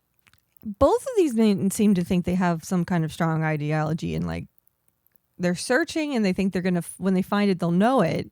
Liam Neeson seems to think he's found it and this is definitely it. I think he's just got like buyer's remorse or like sunken time fallacy. I think he got the flower, he went up the mountain, he did all the fighting. Liam Neeson does? Yes, yeah. He did all the training, he worked his way up the ranks, he became that guy's secondhand man, and then he started recruiting. Like he's real important in this movement. And then some fucking snot-nosed kid comes up here and goes, y'all are doing it wrong. Liam Neeson would be so upset. I haven't had cable television in 7 years, and you're telling me this isn't the right way? He tells them later, you were my greatest student. My proudest accomplishment number was 3, you. because I am 35 years old. It's just, if they didn't say criminal so much, if they instead said we fight for justice or whatever, something that isn't so broad. Yes, as we fight crime. Implying that people employed to fight crime are corrupt across the world. We need these vigilante types. Yeah, but we're not vigilantes. A vigilante is just a man lost in a scramble for his own gratification. If you make yourself more than a man, you make yourself an ideal, something that can't stop. What's that? That sounds like you want some more gratification. Something that annoys me about Nolan's screenwriting, I think he's gotten better, but characters will say things to set up other people to ask the question so they can say the cool line. Right. Something they can't stop. Like what? Yeah, if you wanted to say a second line, what would that be? A legend, Mr. Wayne. Oh, yes. So like Punchy. Go find a fucking blue flower and climb Mount K2 and meet me at a temple, okay? You Okay. already snuck into this prison. You already found me. Can we just go together? Nope, find the blue flower, come meet me on K2. See, Now- because they're betting on the sunken cost fallacy. They want everyone to have committed a lot of energy and a lot of shit and gotten like their hopes up. Like, I wonder what's at the top of the mountain. Like, I can't wait to see. And like, it's for me. He came to find me. So I'm special. I found the flower. I'm going to prove them special because I got the flower, mister. And then I'm going to get there and it's going to be like, yeah, my best friends are here. But you're serious about that. That's how cults work. I know. Yeah, I you am put in completely so serious. much. Yeah. Yeah, you feel special. You're love bombed. It's not easy for you to hide. I think I'm doing a pretty good fucking job of hiding for 7 years. No, you're too special. Go find a flower I know you can find. Yeah, love bomb and then starve, take away, literally drug, and control their food, and then tell them what the actual goal is. Now, this was all filmed in Iceland. It's Iceland doubling as Bhutan or whatever like Himalayan country this is, but testament to Nolan, he uses his power to go film in these awesome locations, and he doesn't do second unit. He shoots all this stuff himself. So normally you'd have your co-director, or you'd have what's called a second unit director go out and just find some glaciers and shoot them for me. He wants to go find them himself and bring his actors to these locations and shoot them, and that's you feel it. You do, yes. I mean, if that thing on the side of the mountain is real, it's amazing looking. Yeah, and it's a real like temple, like a religious temple. I don't know. This was the actual exterior of the. It probably is real. They probably did find this somewhere in Asia. Just probably didn't go in there and film it. Didn't film there. It immediately falls apart when you touch it like a cookie. The League of Shadows is here, and we see the League of Shadows. They're multiracial and multi-ethnic. But Ra's al Ghul, played by Ken Watanabe, who had just been nominated for an Oscar for The Last Samurai the year before. So when you see him, he has all this gravitas, and you watching the movie in 2005 know that, that guy, yes, he was so good. He must be very important in this movie. I can't wait. So Bale hands the flower to Neeson. The flower. Yes. Now it's time to fight you. But I'm so tired. Criminals will not wait. Flower, activate. I can't believe the flower becomes so significant in the movie. They even have to I felt these effects before. You're right. It's called tripping balls. But, Liam Neeson, very physical in this movie when he fights. He always is. But this is before he was an action star. So it's kind of foreshadowing that. Like, this giant guy, he's not just a good actor. What did he do before action? That's all I associate him with. Dramatic. Oscar Schindler, very much. Oh, that's pretty actiony. He took action. He's a man of action. The guy who wants to have sex with Mia Farrow and Woody Allen's Husbands and Wives. Have you ever seen that? No. He was in Star Wars Episode 1. He did fight in that movie. So, okay. All right. So my point is made. So now Neeson as Ducard starts lecturing him about fear. You're afraid, Mr. Wayne. You have so much fear. Fear. Your fear. What do you fear, Mr. Wayne? Tell me, what do you fear? I fear bats and death. So let's flash back and look at it. Let's look at Bruce's amazing father, Thomas Wayne, played by Linus Roach. And we also meet Alfred, played by Michael Caine for the first time. And that is the movie. MVP. I agree. That's the movie signaling to of the trilogy, I think, is Michael Caine. Yeah. He is he grounds all of it. Yes, and he disappears for a lot of The Dark Knight Rises, and when he reappears at the end, I've seen the movie so many times, I will get like, oh no, when I see him again at the end of that movie. We'll get to it. But sorry, does Morgan Freeman make it to other movies? Okay, good. But that's the movie signaling to you. Michael Goff had played Alfred in the previous 4 movies, and he's good. He's good as Alfred in those 4 movies. But here we have like one of the greatest actors who ever lived. This is important. In fact, Alfred is the most important character in Bruce Wayne's life. This is the central relationship of the series. And it's the X-Men approach. Just give me 2 wonderful old men, and I'm going to love this movie. Well, that's true. Yes, that's true. Okay. It almost worked. Need some more. I think we just need a few more, or we just need more time with Alfred. Or there needs to be more sexual tension between them. We could amp up. There's only one scene between Alfred and Lucius Fox, and Lacey. And it is hot. He's been talking about it No, nonstop. I'm talking about X-Men. I wish there were like a lover's backstory with these 2. Plus, we've seen all the cute videos that Patrick Stewart and Ian McKellen make together. Let's show them right now.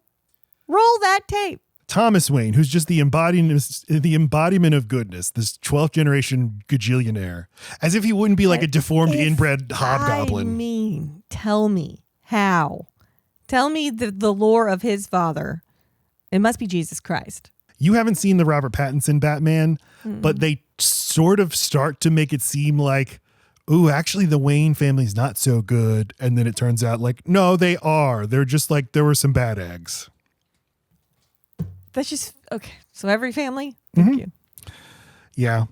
So Bruce fell down the well and his dad spelunked down to get him. And as he's carrying him back into the house, Alfred is following him. And Bruce's father says, Bruce, why do we fall? So we can learn to pick ourselves back up. And then later, Bruce is in bed and his father comes and he's like, hey, son, don't be so down. Look at these pearls I got for your mom. What do you think of these pearls? Yeah, you could have warned me. I thought you were about to give me a Lego set. And you're like, what do you think of this? It's going to look stupid on me, father. And as if the pearls weren't good enough, we're going out to do your favorite thing tonight. Go to the opera. Which is going to feature a show about human-sized bats. And I'm not going to warn you about that. Well, they didn't. There wasn't a good playbill out there? There's no way to know? There was not like a... what are those websites where you can go to look at like what am I going to see in this movie? Should I watch it with my kids? Yeah, but this is Broadway. This is Bats the Opera. You're telling okay. I don't know. And you think there was just no indication? Yeah, no. I think his dad didn't know. In the classic Batman story, he and his family go to the movies to see Zorro, which is how Batman gets the idea. That Zorro guy's got some good ideas that I can copy. Same. Right. Grappling hooks. But on the way to the opera, they're riding the train, which I think it's pretty bad CGI grafted onto downtown Chicago. But I like, you mentioned it kind of like mixing in this sort of retro future idea of this like giant monorail. And I do think that's cool. But Thomas Wayne is just I built this train. I built this train so that the poor people of Gotham would have a way to move about their pathetic lives. To go to my house parties and to their shit apartments. The city's been suffering, so we built this cheap train to help them. And at the center of it all, Wayne Tower. Is that where you work, Dad? No, son, I work at the hospital because I'm a good man. And because I'm a doctor, you fucking idiot. I leave the company to be run by better men. better men. Well, more interested men. John Betterman. That's literally his name. I had always thought he said more interesting men. No, he says more interested men. Oh, okay. Which is like, okay, so you're leaving your company to guys who were like making weapons and stuff. They're the ones who were like, okay, how can we be the most evil with this company? They're interested in using it to be as evil as possible. You're not doing a good thing. What does he think he makes? Oh. What could you compare him to? Amazon? Yeah. To like Halliburton or so Halliburton makes everyday stuff, but also weapons of war. And Amazon, the way they actually make their money is web services, and their biggest customer is the Defense Department. But they also have an entire line of products. So what I'm trying to say is, like, if you're going to go up and down Wayne Towers and find different kinds of things being made in completely different related stuff, what company is that? I guess I didn't see Wayne toilet paper. So, I mean, I guess it could just all be weapons and tactical gear. No, so like General Electric or these companies that are like Honeywell, these companies that make consumer products really make most of their money by making weapons. Got it. And as we find out, this company, we made a microwave emitter to decimate the water supply of a genocide machine. That we lost track of. Literally a genocide, because you can only do that to kill civilians, innocent civilians. There's no water we don't need. Right. Somebody needs that water. Even if it were Hurricane Katrina, where there's just a lot of flooding, would we not need that machine? That's not the way. Yeah. So hey, and maybe the movie's trying to make him seem naive. Yes, I've left it to more interested men. But you are saying, like, I'm not guarding the ship. I'm letting them do whatever they want. Okay. But they go to the opera. It's got fucking bats, and so Bruce freaks out, and he's like, "We got to get out of here." And they go out through the alley. His dad covers for him and says that I wanted to leave. He really is a dream of a dad. It is a very nice thing to do. And you'd think they'd let him use the front door. One would think, yeah, but I love going out the back way of a movie. I refuse to go out the front. Oh. If I can go directly from the I like to park as close to the thing as possible. It's so satisfying. Just walk out of the theater. There's into not my a trash can is my only complaint. You just leave that in the seat. That's fucked. They want to do it. They need something to do. Okay. So we get the scene. Capital T, capital S, the scene. This is like our generation's to be or not to be. You have to constantly relive this scene. It's the only scene that matters, is Bruce Wayne's parents dying in an alley. Shot by this guy, Joe Chill, and Thomas Wayne and his unnamed bride. Who has no lines. No lines whatsoever. Do you know his wife's name? Mom. Lois. I was just seeing if I have no idea. It's in Batman versus Superman, the thing that makes Batman and Superman stop fighting is they realize both of their moms are named Martha. And that's because up until about 60 years ago, every woman in America was named Martha. Oh, I thought you just said Martha. Martha. No, Martha. Got it. That's because they were such non-characters that it was just like, I don't know, Martha. Martha's a woman. I agree with that. Yeah. I know one Martha. As Bruce's dad is dying, he's like, Bruce, don't be afraid. Don't be afraid. Because everybody's got to talk about fear. Pussy. Bruce, bring a pussy. Got your pussy face on. We meet Jim Gordon, Gary Oldman. Who is touching the boy too much. No, he's not. Yeah, he's all up on him. No, he's being he's good. I know he's good. He's being comforting here. He doesn't know what to say. He just keeps, it's okay. It's okay. You want to put your dad's coat on? Okay, yes, I'll put your dad's coat on you. It's nice. And Gary, this is inspired casting by Nolan and his casting director, who I don't know. I love him as this. But this is what we were saying about Nolan movies. This is part of why they do so well. His casting is great. And I can't even exactly put my finger on what he's tapping into. My only complaint is Neeson. Oh, not even that. No. Is Katie Holmes? Yeah, Katie Holmes. Great at casting, and when you hear Gary Oldman's playing Gordon, that's a great idea because Gary Oldman the whole time. But also, Gary Oldman was villains. That was what he did. The hammiest villains. That's what he did for the first 30 years of his career. Romance. That's all. Leon the Professional. Everyone. But look, he's got such a sweet face. Yeah, he's like, I can also be nice in movies. So very nice with little Bruce. And then the police chief, Commissioner Loeb, comes in. He's like, son, I have wonderful, life-changing news for you. Yeah, this is just what every little traumatized boy needs to know.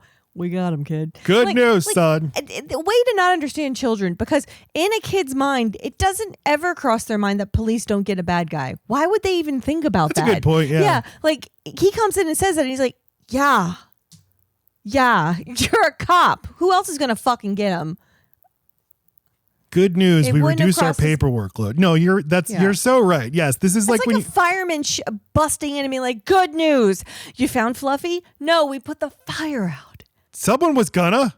That's the point of view. Yeah. Great. Yo, what, you want a friggin' medal? Right. But this is, it's like when the politician, the incumbent's like, here's my accomplishments. I built this bridge and I repaved that road. And most people think like, well, that's what you're there for. Someone was going to do it. Though those things are hard, you just don't understand to actually get the funds to go there and then for the project to actually happen and go and happen on time. It's just not very sexy. So then it's the funeral. And Rutger Hauer, who we meet, he plays the CEO of Wayne Enterprises. He's a good villain. He is. Or like a good CEO villain. Yeah, a good villain who's not going to be a Batman villain. A good white collar villain. Yes. Yeah. A cast because Christopher Nolan worships Ridley Scott and worships Blade Runner, and he, of course, was the bad guy in Blade Runner. And this movie has some Blade Runner moments in it.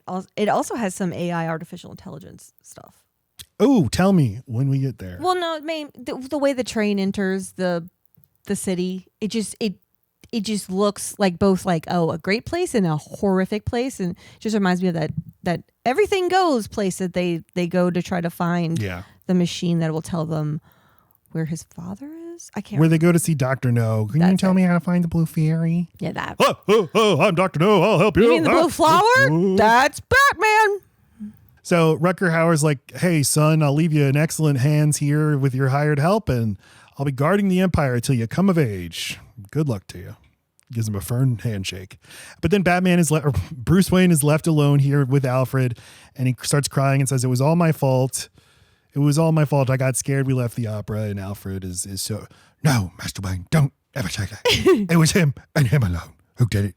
So he says, I missed them so much. And I love that he says, so do I. Yeah, right. Completely validating the feeling. Yeah. Yeah. I miss them too. We're in this together, you and I. Yeah. I'm like a father who you pay. I'm your sugar baby. In the present, Christian Bale is talking to Liam Neeson. Do you still feel guilty for your parents' death? My anger outweighs my guilt. So that answer is yes. But you can channel your anger into a boring training montage where I continue to lecture you about fear. And I know people love this shit. Why is this not working for us? I don't know. The only part I kind of like is when the other soldiers have to be involved and they're doing that weird formation thing to hide them, and that he literally cuts two of them. They say nothing so that he can hide amongst them with his cut on his arm. But even that gets boring because Liam Neeson's being bored. I don't know if it's the delivery. They don't have enough to do. They spend too much time doing whatever the fuck this is. I think part of it is the editing. I think his editing is very weird. It's gotten better, but he always seems to cut too early and cut too much. Okay. And there's no like propulsive momentum builds. In a montage, you're expecting only the most interesting parts, only the parts that are going to come back at some kind of important moment, and the quippy fun parts. That's it. Other than that, like this isn't. I don't even know that it's a montage because it's taking too long. Well, when I saw this movie in theaters, and I ended up seeing it 3 times in theaters, I loved it. What was so exciting for me was seeing things like the fucking hooks on the side of the gloves and seeing the things where it's like, oh, that's the Batman. That'll be Batman later, but not yet. And that was really powerful. Okay. And it's very smart of Nolan not to show. It's not like it starts with him as Batman and then flashes back. He's not Batman. We're not going to see Batman for an hour. So it's almost like, well, it's like Spider-Man that way. Watching him make his first outfits and before Tony Stark's in his life and gives him a real spider suit. Yeah. He looks real stupid for a long time. He does. But I'm saying that seeing the genesis of these things without him ever pointing it out, Master Wayne, why are you put all those fucking hooks on the side of your gloves? Because when I was in Bhutan, I trained with the League of Shadows. It just, you make the connections in your head, but it's kind of like later when they'll have the bat signal with Falcone on the police searchlight, and it makes a version of the bat signal in the sky. I wrote in my notes, that's like the moment in the musical biopic where the guy starts writing the song and they don't know that it's an iconic song yet, but you watching the movie know. That's always exciting to see, is you don't understand what a moment you're about to make. Anyway, that I found that so exciting when I saw this, when I used to really love this movie. Now I don't care. Theatricality. Distraction will be your weapons. Ninjas use smoke and shit. You should do that too. Okay, I will. Way ahead of you. And they get He's smoking a cigarette. they get a look at this prisoner that they've taken. What'll happen to him? He must be punished. Crime cannot be tolerated. All crime. All crime. So we're giving everybody the resources they need so that they don't have to steal food or get no, we're not back alley doing. No, abortions. not doing that. No, just something's illegal. Click it or ticket. Gotcha. Your parents' death was not your fault. It was your father's. Okay. All right. That does happen over and over again in this movie, is people bringing up his dad to get him real mad. He's like a George Zimmerman guy. He's like, your father didn't stand his ground. He needed to be prepared. He needed to be packing. Yeah. But later they're like talking around a fire, and Neeson, let me tell you my tale. I had a wife, my great love. She was kind of like I'm a Christopher Nolan character, and she was my wife. A little bit like that, yeah. But she was taken from me. So this was 5 years before Taken, and 3 or 4 years before Neeson's actual wife died. Oh, so it is how did sad. She die? Yeah, Liam Neeson's wife, Natasha Richardson, she was the mom from mom from The Parent Trap. Let me see her. No, I can picture her. Died in a skiing accident in 2009. Snow or water? Snow. Aww. Stay off those slopes, people. Seriously, her and Sonny Bono. Look at her with Liam Neeson. Look at Liam Neeson. That dork. He's such a dork. Oh. Looks kind of normal Looks there. old as shit. Yeah. He got younger. He did get younger. So, my wife, she was taken from me. I channeled my anger into vengeance, but Bruce is like, but vengeance won't help me. Why? Tell me the story of why you can't avenge your parents. Okay, so flashback now to the hearing when Christian Bale was Bruce Wayne in college with his haircut. And he returned home, and Alfred's like, I've made up the master bed for you, sir. He's like, I won't be staying. No, fix up my old room, please. I want my Corvette bed. Well, that'll take a few more hours, sir, and I've already done all the... You could just not be such a little bitch and go move into the... anyway. Sleep on the sofa? Yeah. Make up my old room instead. I hate this house. I want to burn it to the ground. And so the Alfred gives him the first of many lectures. Like, it's your family's house, sir. Your family's name. And he's like, why do you care? It's not your family. And he's Ouch. like, yeah, well, a good man once made me responsible for the thing that was most precious in the world to him. I'm talking about your dad and you. You're precious to your dad. Katie Holmes is now the grown-up Rachel Dawes. Katie Holmes, pretty bad in this movie. Very weird. Very weird that she's in this movie.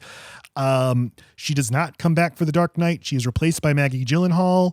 Gonna look into more about what the story is there. I glanced at it, and it seems like it was Katie Holmes' choice. I always thought that was because the role in The Dark Knight requires a more serious actress. Mm-hmm. We shall see, but yeah. Maybe she knew she wasn't the right fit. What is the next movie we're doing?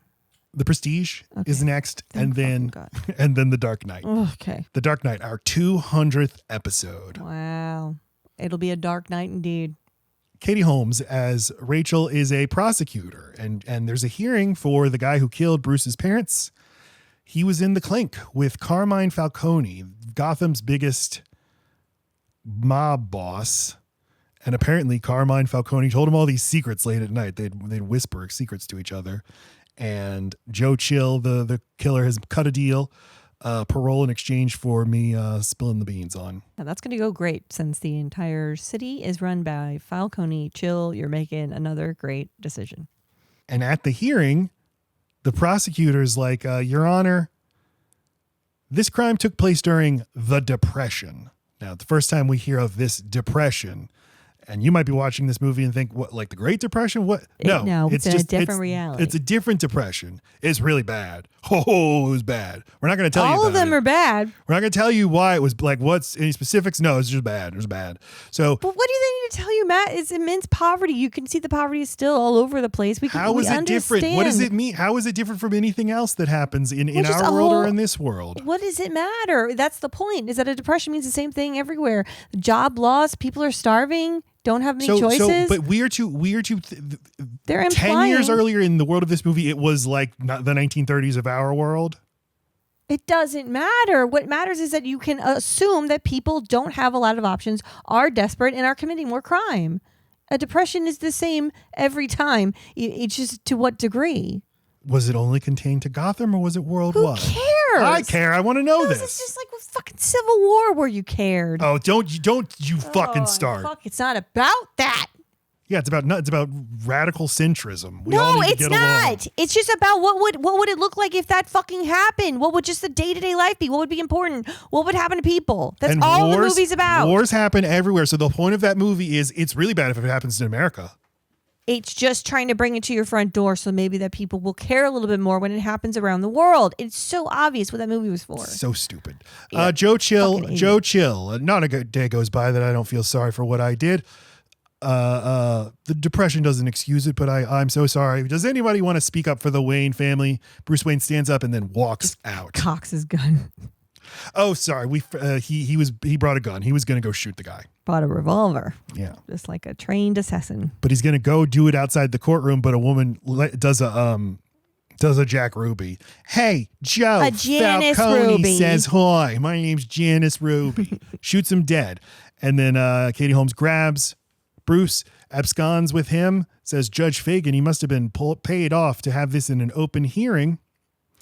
And Bruce is like, yeah, that guy got to him before I could. I was going to shoot him dead. And she's like, slap your she face. slaps him. Slap it twice. It's the best moment in the movie. I like that she slaps him twice. Yeah, me too. So she's like, you don't get it, Bruce. People out on the streets are suffering. You have to do good, important work like me at the DA's office, prosecuting criminals, being tough on crime. And then they have a fair on criminals who don't need a whole lot of punishment. That's part of it. They never say that, though. But that's what I feel like she understands that Joe Chill should be able to leave, right? She's on the other side. She doesn't think he should go.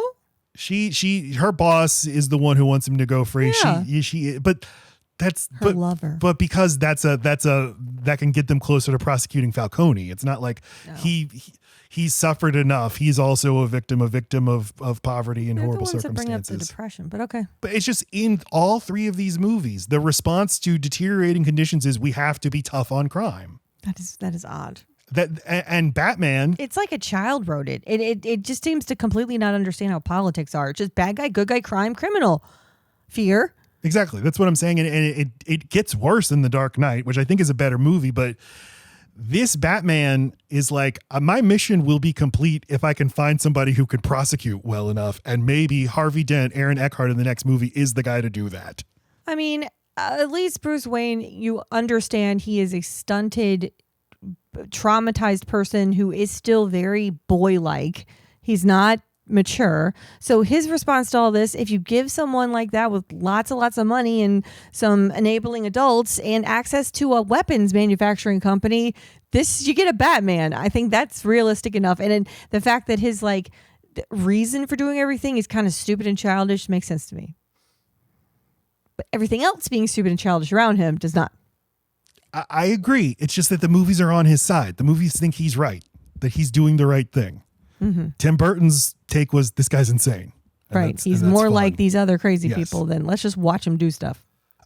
So we go down to the Narrows, which is this it's like an island in the river that's just this is just a segregated crime area. Falcone floods the streets with drugs and crime. Crime is the product of evil people doing evil things like drugs. It's not an effect of anything else. Not an effect of capitalism, not an effect of politics. Yeah, prostitutes love committing crime. That's why they sell their bodies. It's just their way of being like criminals. So fucking insightful. They made a decision to be a criminal. One Yeah, day I they woke up love a it. criminal today. It's so but- empowering to them. But, I had a job and then the factory closed because the company decided it was more none of that exists. None of that exists. Anyway, he now feels bad, so he throws his gun into the river and he's going to go confront Falcone. He just fed it to a criminal. That river goes to the Narrows. Decides to go confront Falcone in this dive bar. Played hilariously by Tom Wilkinson, who I love so much. And I do like this scene because he comes in. It's very Godfather. Well, he's like, oh, you're just a little fucking rich twat. I know, you're just trying to prove how fucking tough you are, but you haven't thought it through. You think you have power. You don't have You power. think you have nothing to lose. That's not true. Yeah, you got a fucking butler who's like your dad that you pay. And that girl at the DA's office. She's a minx. And everything he says is correct and cool. But then he has to add on because, fear. This movie's... And you will always fear what you don't understand. Why is he saying that? I don't know. He's saying that because he read the spark notes of this movie. Right. Themes and motifs. Fear. You fear, Bruce Wayne. It's like I'm a bat. Anyway, get out of my face. You got spirit, kid. Look at the way he's holding his gun. More than your father, anyway. He's holding like a gun. He's holding the gun like a man with the arthritis. He does. He's got a support hand. That's why Wilkinson's a great actor. He's built this backstory. Yeah. I think my character has arthritis. I got sciatica. I lean forward to shoot. A lot of characters I play have arthritis. More than your father, anyway. In the joint, Chill told me about the night he killed your old man. Said he begged for his life. Begged like a dog. I'm always saying like a dog. I guess I get it from this movie and not from Donald Trump. Okay. But it is one of my favorite things to say. Like a dog. Anyway, he gets kicked out of this bar and then he decides I'm done. I'm leaving, burning my life down and running away. So he pays a homeless guy for his clothes. His coat. Let me see your wiener. I'll take your wiener now. And then, like it's the 1930s, runs and jumps on a cargo freighter. Wherever it's going. Where's this boat going, sir? We just parked. We'll be here for 2 weeks. That's what I think. Yeah, the boat's not leaving. They just got in. Hope you have a sandwich. The first time I learned what it was like to starve was when I hopped on that freighter that was going to still be there for 2 weeks. And the meal service wouldn't resume for 2 weeks. So in the present, Neeson's like, when you lived among the criminals, did you begin to pity them? And then this is the stupidest line in the movie. The first time I stole food so that I wouldn't starve, I lost many of my previously held assumptions about the nature of right and wrong. He a fucking child? I mean, that's essentially what Liam Neeson is asking him, right? Do you start to understand why people rationalize crime? And his answer is yes. Yes. Once I was hungry and stole food. Yes, but don't you think Liam Neeson is testing him for weaknesses? He wants him to say no. He wants him to be like, you should have, out of just like honor, you should have laid there and starved to death. What else is Liam Neeson asking? He doesn't want the answer to be, yes, they're my best friends now. No, I see you got to understand the criminal mind. That they're hungry, they're poor. Yeah, let's kill them. I don't know. Yes, that's what Liam Neeson wants. I guess that is what he wants. Yeah. Right. So Christian Bale saying the wrong thing to him. Okay. You know, they're not so different from you and me as long as we're hungry and poor and they're hungry and poor. But it goes from him doing I was hungry, so I stole, to now he's in like a heist, a fun, like Fast and Furious heist. He's like, the thrill of the chase. I was among them, but I never became one of them. How's that different? Again, criminal is a species. And you're facilitating it. If you gave me a DNA test, you will see it does not say criminal. So again, just crime and criminal is just so fucking dumb. It doesn't know what it thinks. His politics are all over the fucking place. Neeson squirts some hallucinogens from the flower into Christian Bale's face, and then he disappears into a crowd of ninjas, and Christian Bale has to find him. Where are you, Liam? Oh, no, it's not you. Just get a lot of future Batman things, Batman costume ideas, Batman moves, and they have a treasure chest full of bats that swarms Batman. And we've been saving these for weeks. But actually turns out, they're... You know how hard it is to pull one in and close it? Oh, my God, yeah. The Freak it out. But his job, find Liam Neeson. Did you find? Oh, no, not here. Oh, you found me. And so Ken Watanabe applauds. Wow, good work. You are now ready to lead our organization, young man. Liam Neeson's like, but I was gonna. But just one final test. Execute this criminal piece of shit. One final test. Do you buy into our entire fucking philosophy and goals here? And yet this is the first time he's learning of them. Maybe don't front load the training. Maybe make sure he's into the whole thing first. No, it's like what you said. You gotta, that's how it works. That's Scientology. You spend years and years before they tell you about Xenu, and you're like, God damn it. Well, and they recorded me saying all that shit in all those sessions. So, right. Bale's very good right here. They're trying to hand him the sword, and he just shakes. I'm not an executioner. This man should be tried. And Liam Neeson's like, by whom? Corrupt bureaucrats? See, that's the only through line to all of it, is that we do not trust the people in power to make these decisions just. Criminals thrive on society's weaknesses. But Ken Watanabe's like, hey, the thing is, maybe you think it's weird that you would get to lead us, but we actually chose you because our next mission is to take over Gotham City, and you'll be the perfect guy to do it. It's actually just like super convenient that you were kind of close by, and we were thinking Gotham City? We're the League of Shadows is a cleansing fire, a forest fire to take you. Well, when society has reached their height of decadence, we come in and hit the reset button. We did it before in Rome and in Constantinople. Again, Gotham is a society? Yeah. It's like an island nation. There's nothing connected to it. That's the other thing. They don't even have the internet yet. Like, what they just got little trolls all over Does the place? the rest of America exist? What is this? Cities? What do you think a city is? Right.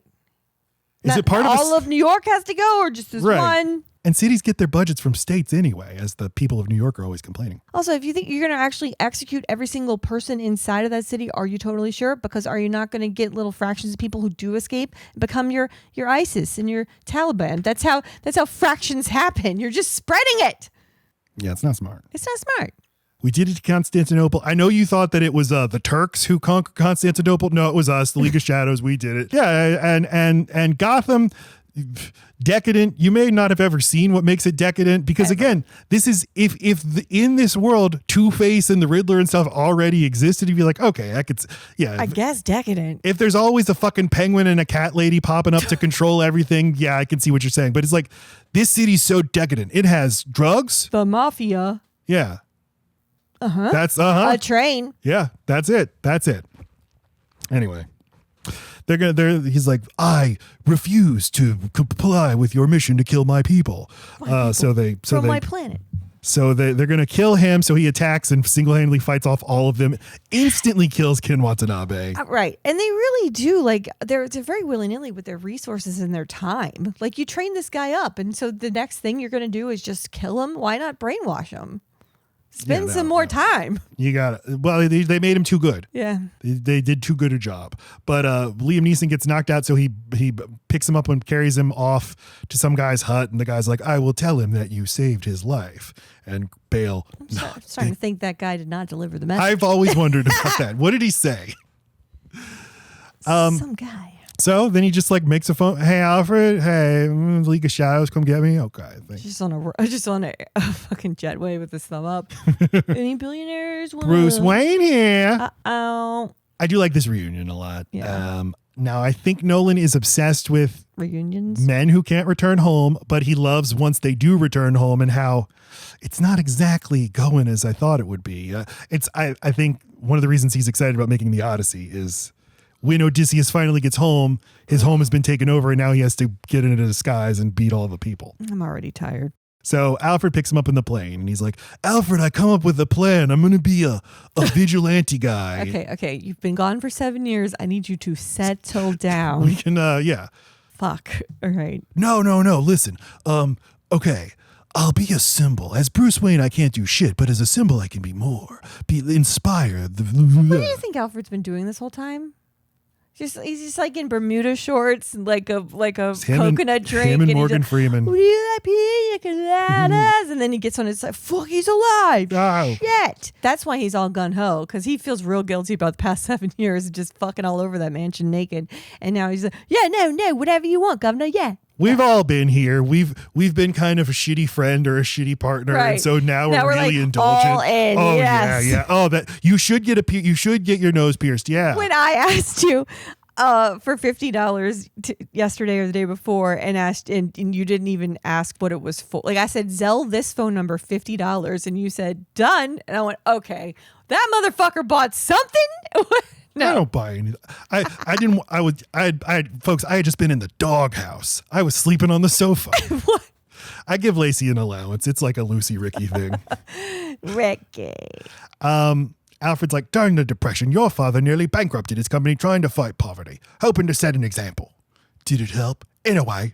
Their murder shocked the wealthy and powerful into action. What does that mean? So what?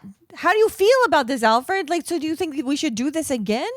Or do you think it was like the wrong thing to do? Are you a historian or do you have a point? I think he's just happy to have his boy I've back. been wanting to tell you stories for so long.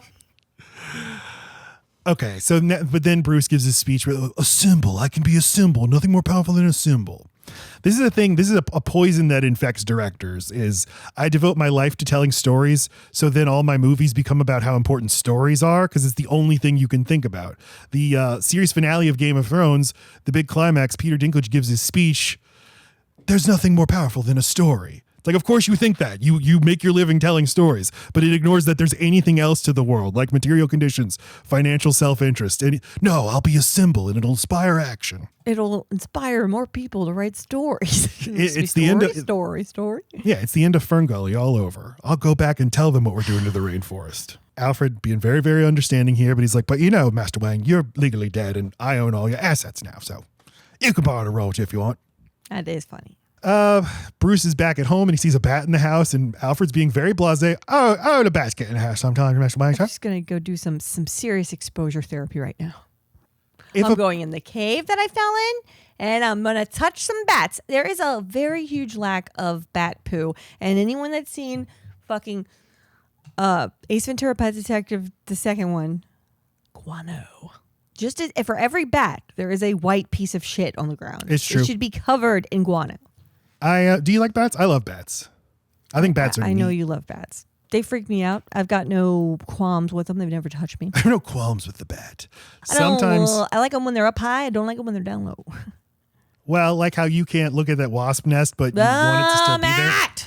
I will sometimes watch the YouTube videos where they pull like a shingle off a roof and 10 Stop. billion bats. Why do you think that I want to hear that? You don't, but other people do. I don't want to. I don't want to either, but sometimes I make sitting myself right watch here. it. And he's like, oh, right, bats. Okay, I'll go confront my fears. Goes down that well that he went down at the beginning of the movie. You could have put like some gloves on or Nope. like a hat. Nope, just a boat tow rope. And goes down further into the well and then finds the billions of bats and lets them fly by him. A billion bats would smack him in the face and he'd be cut all over, covered in shit, but he's fine. Stands solemnly, lets the bats engulf him. If his hair were messed up and he had tiny cuts everywhere, that'd be so cute. That'd be such a nice touch. Just washed in the fire of the chaos of bats. They're not trying to scare you. You're scaring them. You're in their space. They're responding how they're supposed to. Mm-hmm. And look, they're not harmless, but I'm alive. I'm still here. I'm it's fine. only flesh wounds.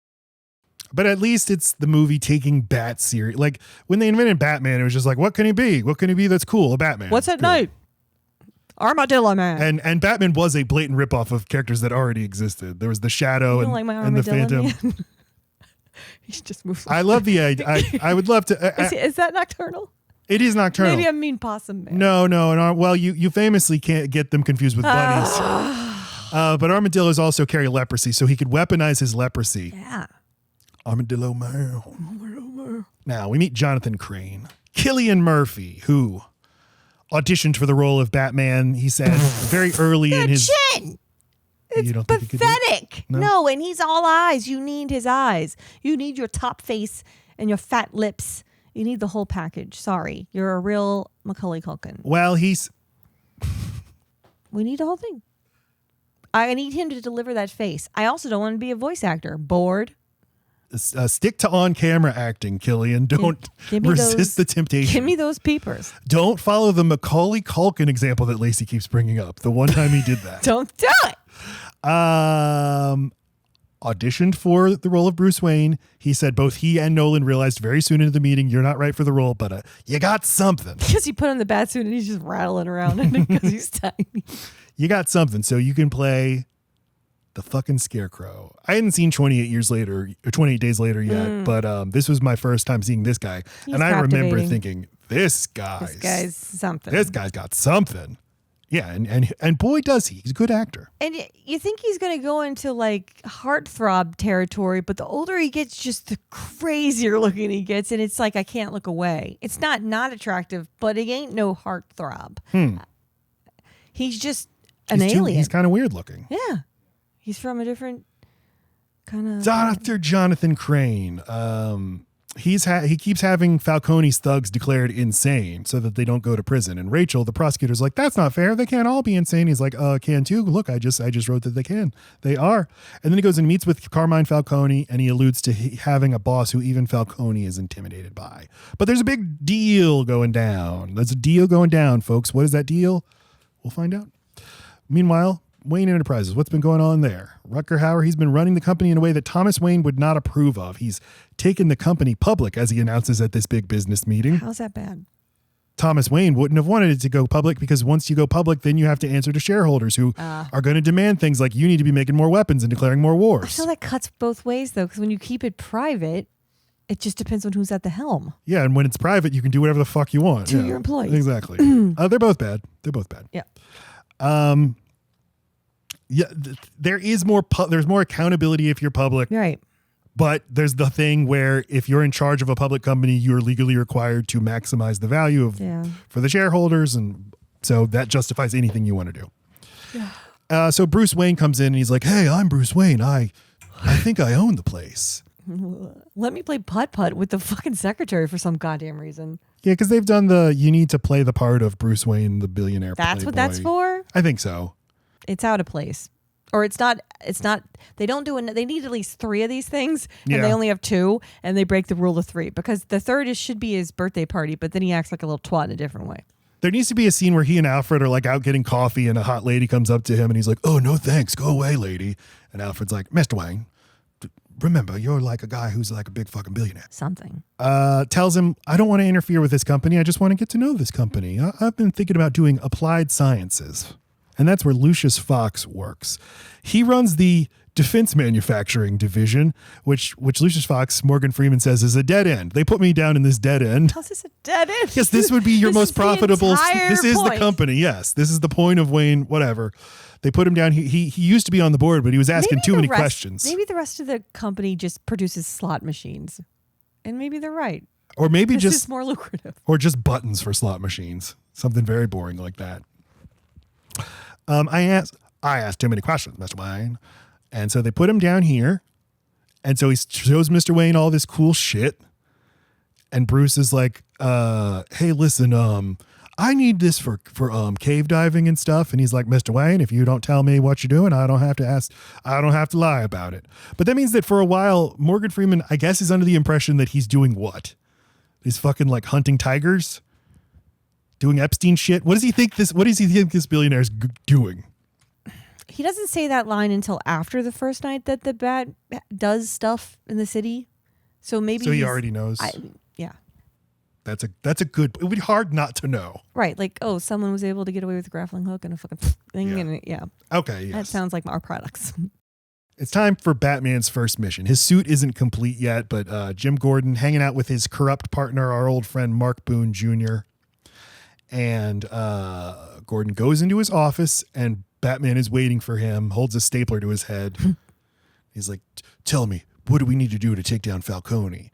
And Gordon says, we need leverage against the judge. We need a lot of evidence and we need one brave DA to take him on. But you can't do it. You're just one man. And Batman says, now we're 2. And then, Oh, you guys. yeah. And it's very Commissioner Gordon of him to tattle at first. Just like he is a good guy and then he never tattles again. Because they chase him. But then they're like, who was that guy? Oh, some nut. So the big deal now is going down at the docks between Falcone and Jonathan Crane's people.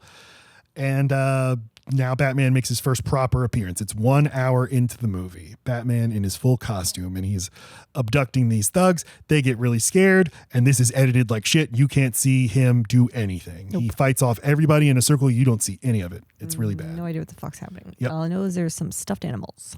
But then he gets Falcone.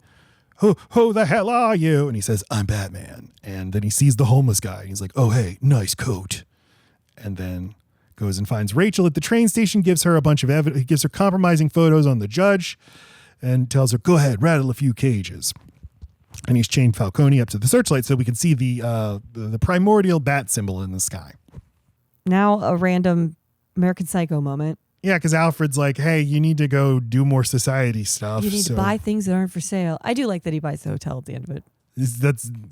Alfred told me to buy stuff that isn't for sale. Takes two sexy ladies out to a restaurant, and they decide we're Russian, so we're going to go swim in this fountain. And the waiter's like, sir, you're Russian. Prostitutes can't do that. And he's like, oh, can't they? What if I write this drunk? It is my favorite Christian Bale is I'm playing the shitty Bruce Wayne. Yeah. And that's why he was cast for the role, because of American Psycho, where he was also cosplaying as I'm trying to be a human being. What do humans do? So they're making a big show. He gets to the fountain with him. And then he's leaving and he runs into Rachel. This is their first time seeing each other. And she starts complaining, Bruce, you're back in town, but you're not helping me save the world. You're too busy with the fucking Russian prostitutes in the fountain. Okay, well, why are you dressed up in at this fucking hotel? What are exactly. you What are you doing here? Doing? What are you doing? I'm meeting important people to do deals. In that outfit? Rachel, honestly, on the inside, I'm still the same boy that you fell in love with as a little girl. And she's like, no, Bruce, you might be the same on the inside, but it's what we show to the outside world that defines us. Remember that. And I can see that you're the same twat as you've ever been. Jonathan Caine visits Falcone in prison because he's been arrested.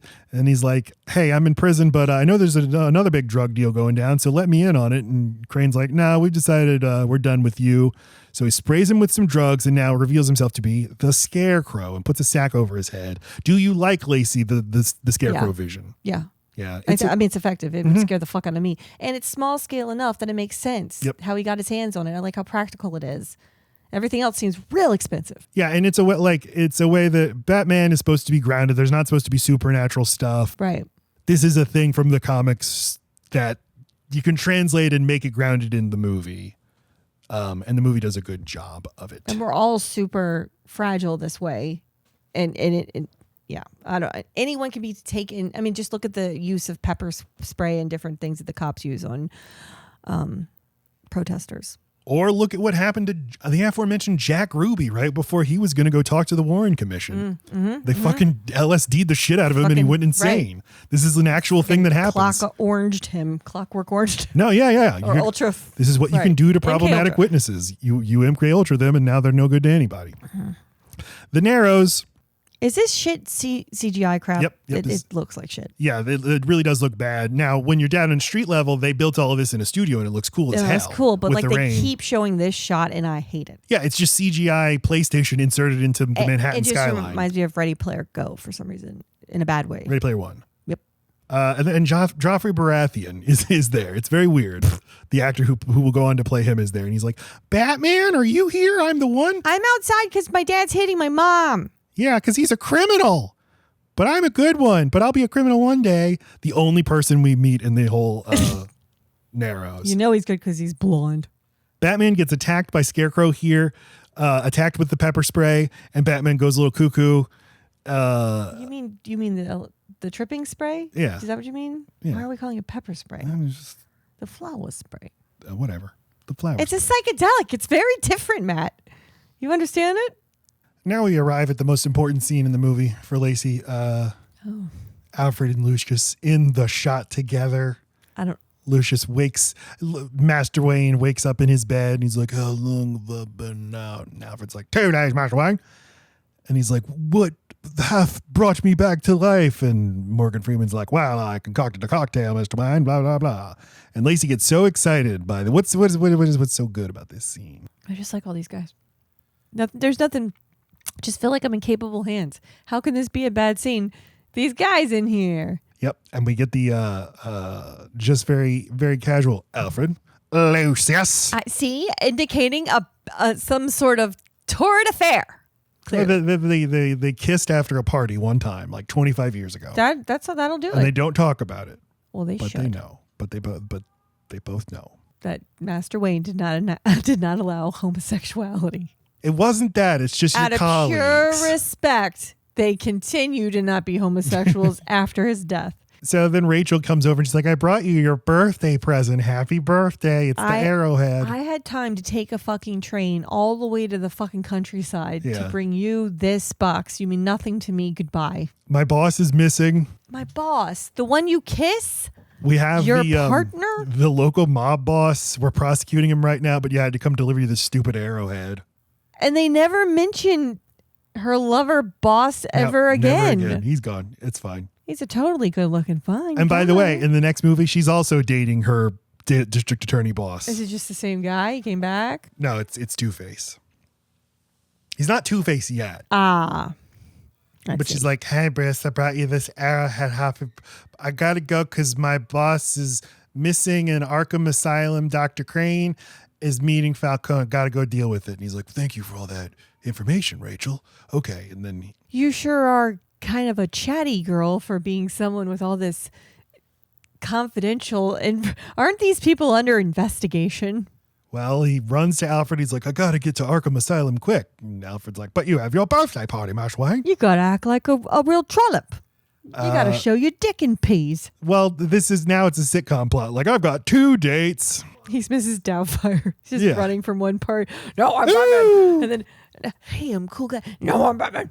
He's got to go pretend to be Batman at Arkham Asylum and figure out what's going on there, where Falcone has gone nuts and he's just muttering about Scarecrow. And Rachel's like, he's faking it. I demand my own psychiatrist to come evaluate him. And Cillian Murphy's like, okay, no problem. Absolutely. But hey, why don't you come down to the basement? No reason. Just want to show you something. She's like, yeah, okay, I got to go.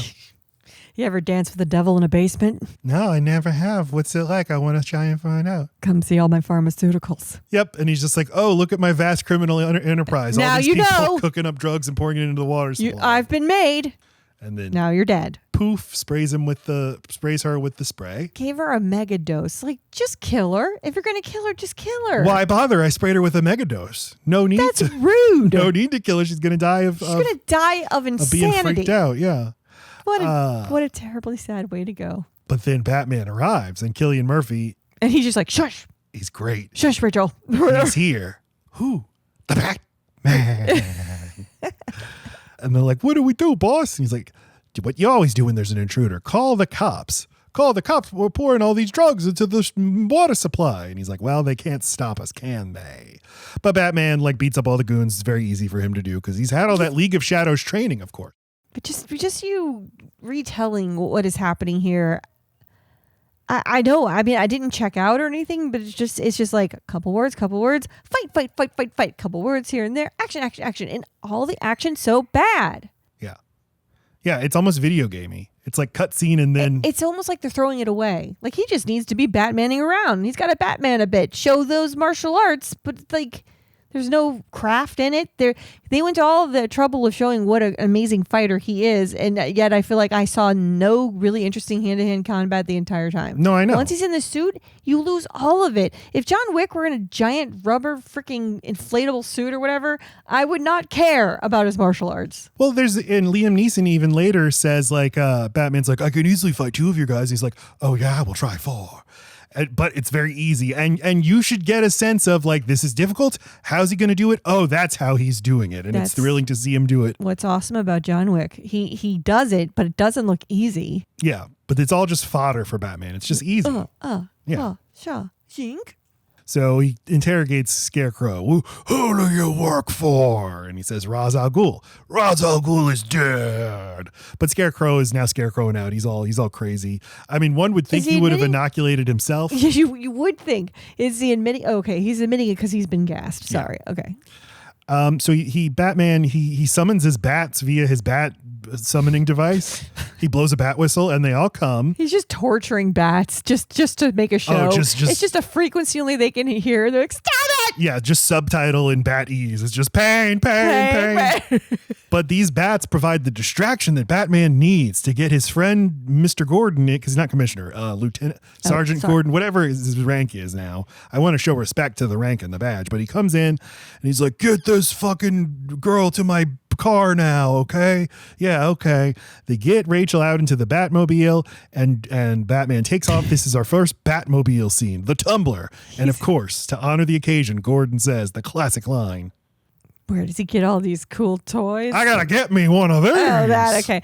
But like, I know he's trying to be like understanding about what she's going through, because he has already gone through this horrible hallucinating before himself. But the whole time, he's just like, shh. Okay. Shut up, Rachel. What is her name? Rachel, yeah. Yeah, okay.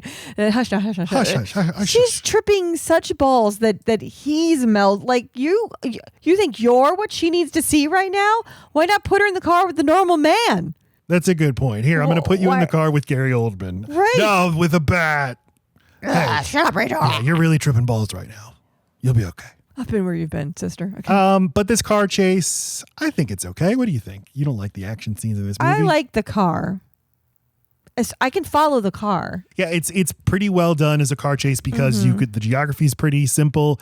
It's a relatively straightforward, like A to B to C. You understand the obstacles. I think it's pretty well done. And it's a real car that has real, like, it has motion that makes sense.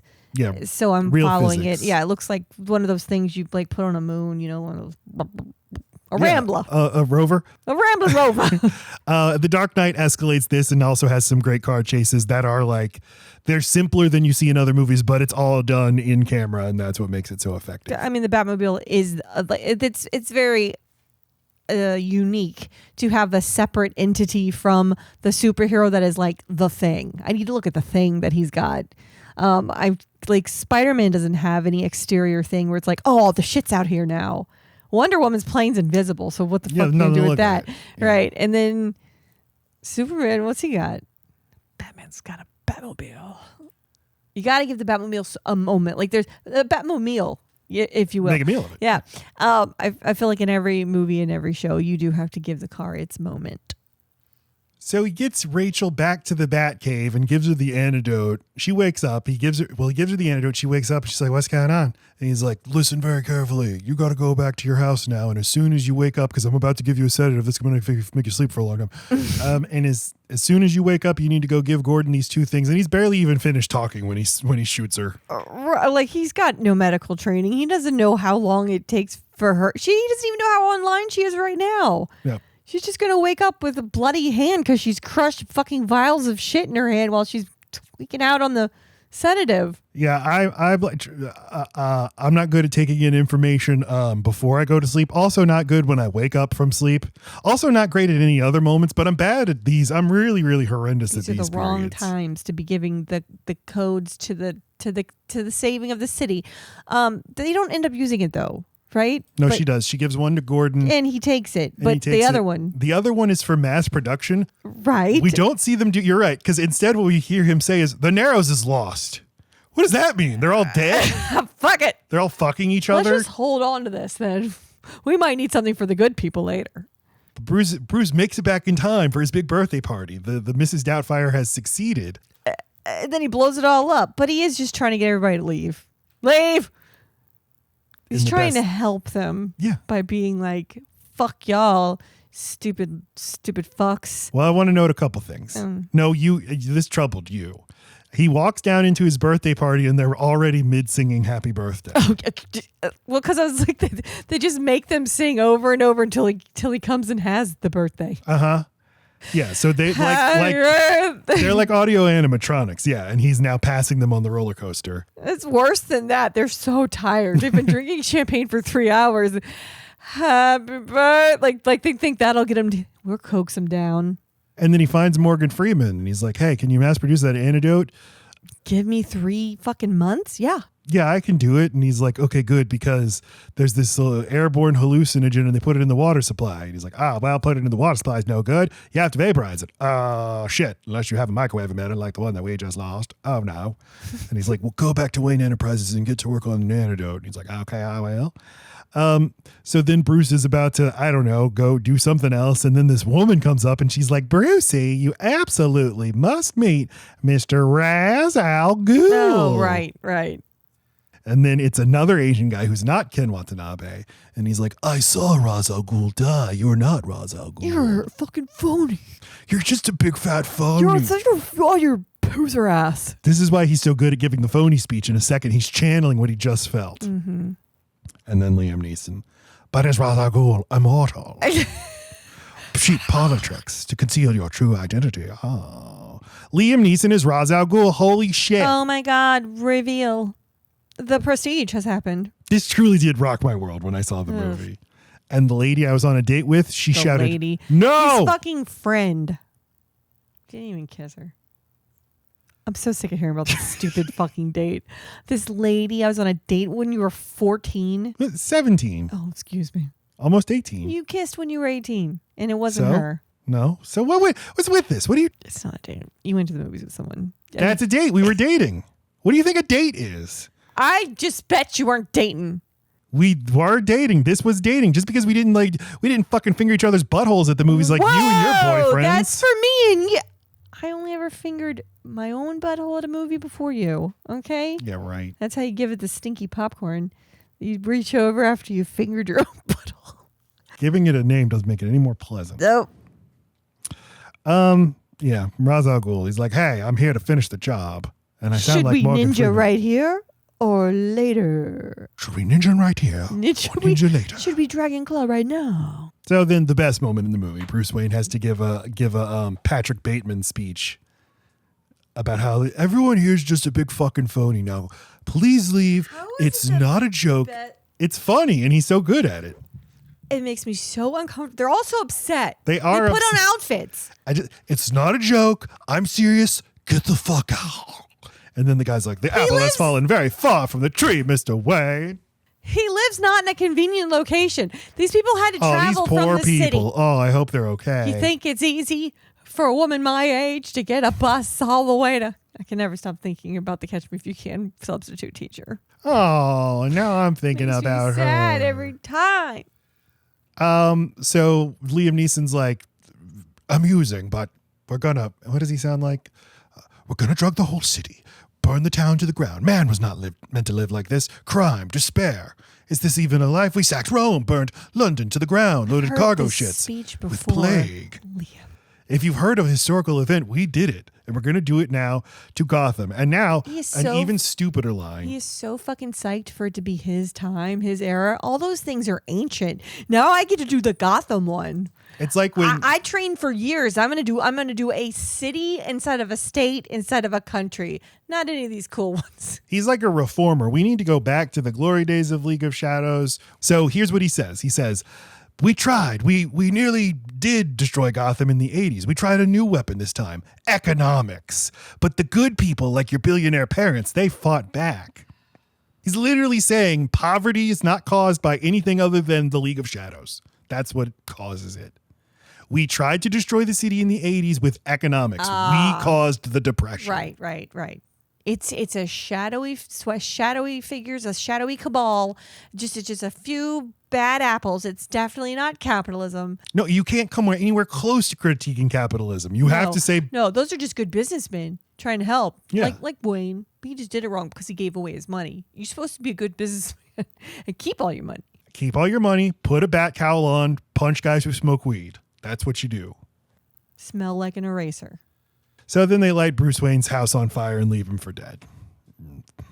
They do. It's a really big house. He was always probably going to be okay. But there's a lot of leaving for dead in this movie. Should we kill him, boss? Don't bother. He puts a man from Tibet in the house. Like, you tell him I killed him. But like, this is a billionaire living way the fuck outside the city limits. What are the odds he doesn't have a tunnel system? Kind of stupid. He didn't bet on the tunnel system. So thousands of cops are mobilizing into the Narrows. Now, as we will see, especially in the sequels, Nolan has a weird thing with a weird like fetishization of cops, of like cops as quasi soldiers. In the third movie, there's literally a noble army of cops who fight the bad guys with their nightsticks. But here, this army of cops is mobilizing to go fight the Scarecrow or whatever in the Narrows. The water supply is going to get vaporized. People are going to go nuts. But and Rachel's thirsty. going to, maybe even more importantly, and people, when you're doing drugs, make sure to hydrate. You got to hydrate. Rachel wakes up and goes on her mission. She goes and finds Gordon's like, here, shoot yourself with this and then do this a thing with this. Okay, good. Goes into the Narrows, finds Joffrey. He's like, don't worry, I'll protect you, little boy. Meanwhile, at Bruce Wayne's house, he's Alfred saves him, picks him up, lifts a log off of him, and the house is burning down, but they run into the Batcave. And as they go down in the elevator, Bruce says, I wanted to save Gotham. I failed. And now Alfred's been waiting his whole fucking life to say the line that he heard Bruce's dad say. What do you do when you fail and you go down? I can't do the voice. Why do we fall? So we can learn to pick ourselves back up. Then why are we going down? Son, you haven't given up on me? Never. But do you see the parallels? He's giving him that line, going down into the Batcave, just like the dad went down into the. Oh, you're well right. Yes. Alfred has now become Holding his him. father. Yes. But in many ways, Better. No? Worse. it's about the same. They're the same. Katie Holmes, she's inoculated against the Scarecrow virus, even as the whole Narrows is going insane. So the Scarecrow runs by on a horse. And I do like that she just very easily dispatches him by shooting him with her taser. And that's it for the Scarecrow. Bye-bye. Who's scared now? And then Liam Neeson puts the microwave emitter onto the train, and these very helpful like water supply employees are Dude, like, who we have not met yet, but they are crucial to the rest of the This drove- fucking movie. And let's check in with 3 random guys. They're getting closer. and this drove Lacey fucking nuts. She was so mad. Where they are nobody. I don't know these guys from Adam. They have not been in the movie. If you're going to introduce 3 new people and just keep cutting to them, at least have one good character actor in there for me to be like, this was needed. Otherwise, there's other ways to figure out how close things are coming. Plus, they're not even saying it. They're just saying closer. No, it should be Jeff Goldblum. Here they go. Getting closer. Right. It's getting closer. Or Wayne Knight. Must go faster. Must go faster. Somebody that's usually in a Wayne control Knight. room. Oh, Samuel L. Jackson. Yes, There both you go. of them. Oh, John Hammond. Richard Attenborough. Who else I is in have Jurassic fixed Park? this movie in 2 different ways, and I There we can't go. remember the first one. Well, remember, the train runs along the water tower, so it's like until it hits its eventual target at Wayne Tower, it'll cause a chain reaction that makes the water supply of the whole town get vaporized. Oh my God. Okay. So Batman's like, Commissioner Gordon, you take my Batmobile and go blow up the train tracks, please. And he's like, hell fucking yeah, I want to do that. And he figures out how to drive this insane military vehicle. Meanwhile, Bruce hops onto the train, It's powered by hate. gets into a little fist fight with Liam Neeson, and decisively beats him. It's like that. No. Gordon shoots down the train tracks, and fucking Neeson's like, well, you finally learned not to be such a pussy, and you're going to kill me after all. But Batman, of course, has his code. It's a definitive code. He doesn't kill people, but he says, I'm not going to kill you, but it doesn't mean I have to let you live. Or it doesn't mean I have to save you. Right. I'm going to leave you for dead. So yeah, And that totally not the same Not thing, the Batman. same. Nope. You stick him in a hole, and he can't climb out. No food, no water. Not That's me. not killing. I didn't do anything. That's not killing. I figured a way out. If I can do it, where's your dad? Where's your dad, Liam? Huh? Maybe you should have had a dad. The bullet killed you. I didn't kill you. Batman flies off the train. I do like Liam Neeson's death. He just like, well, fuck, and just closes his eyes. And Like this is the old couple on the Titanic.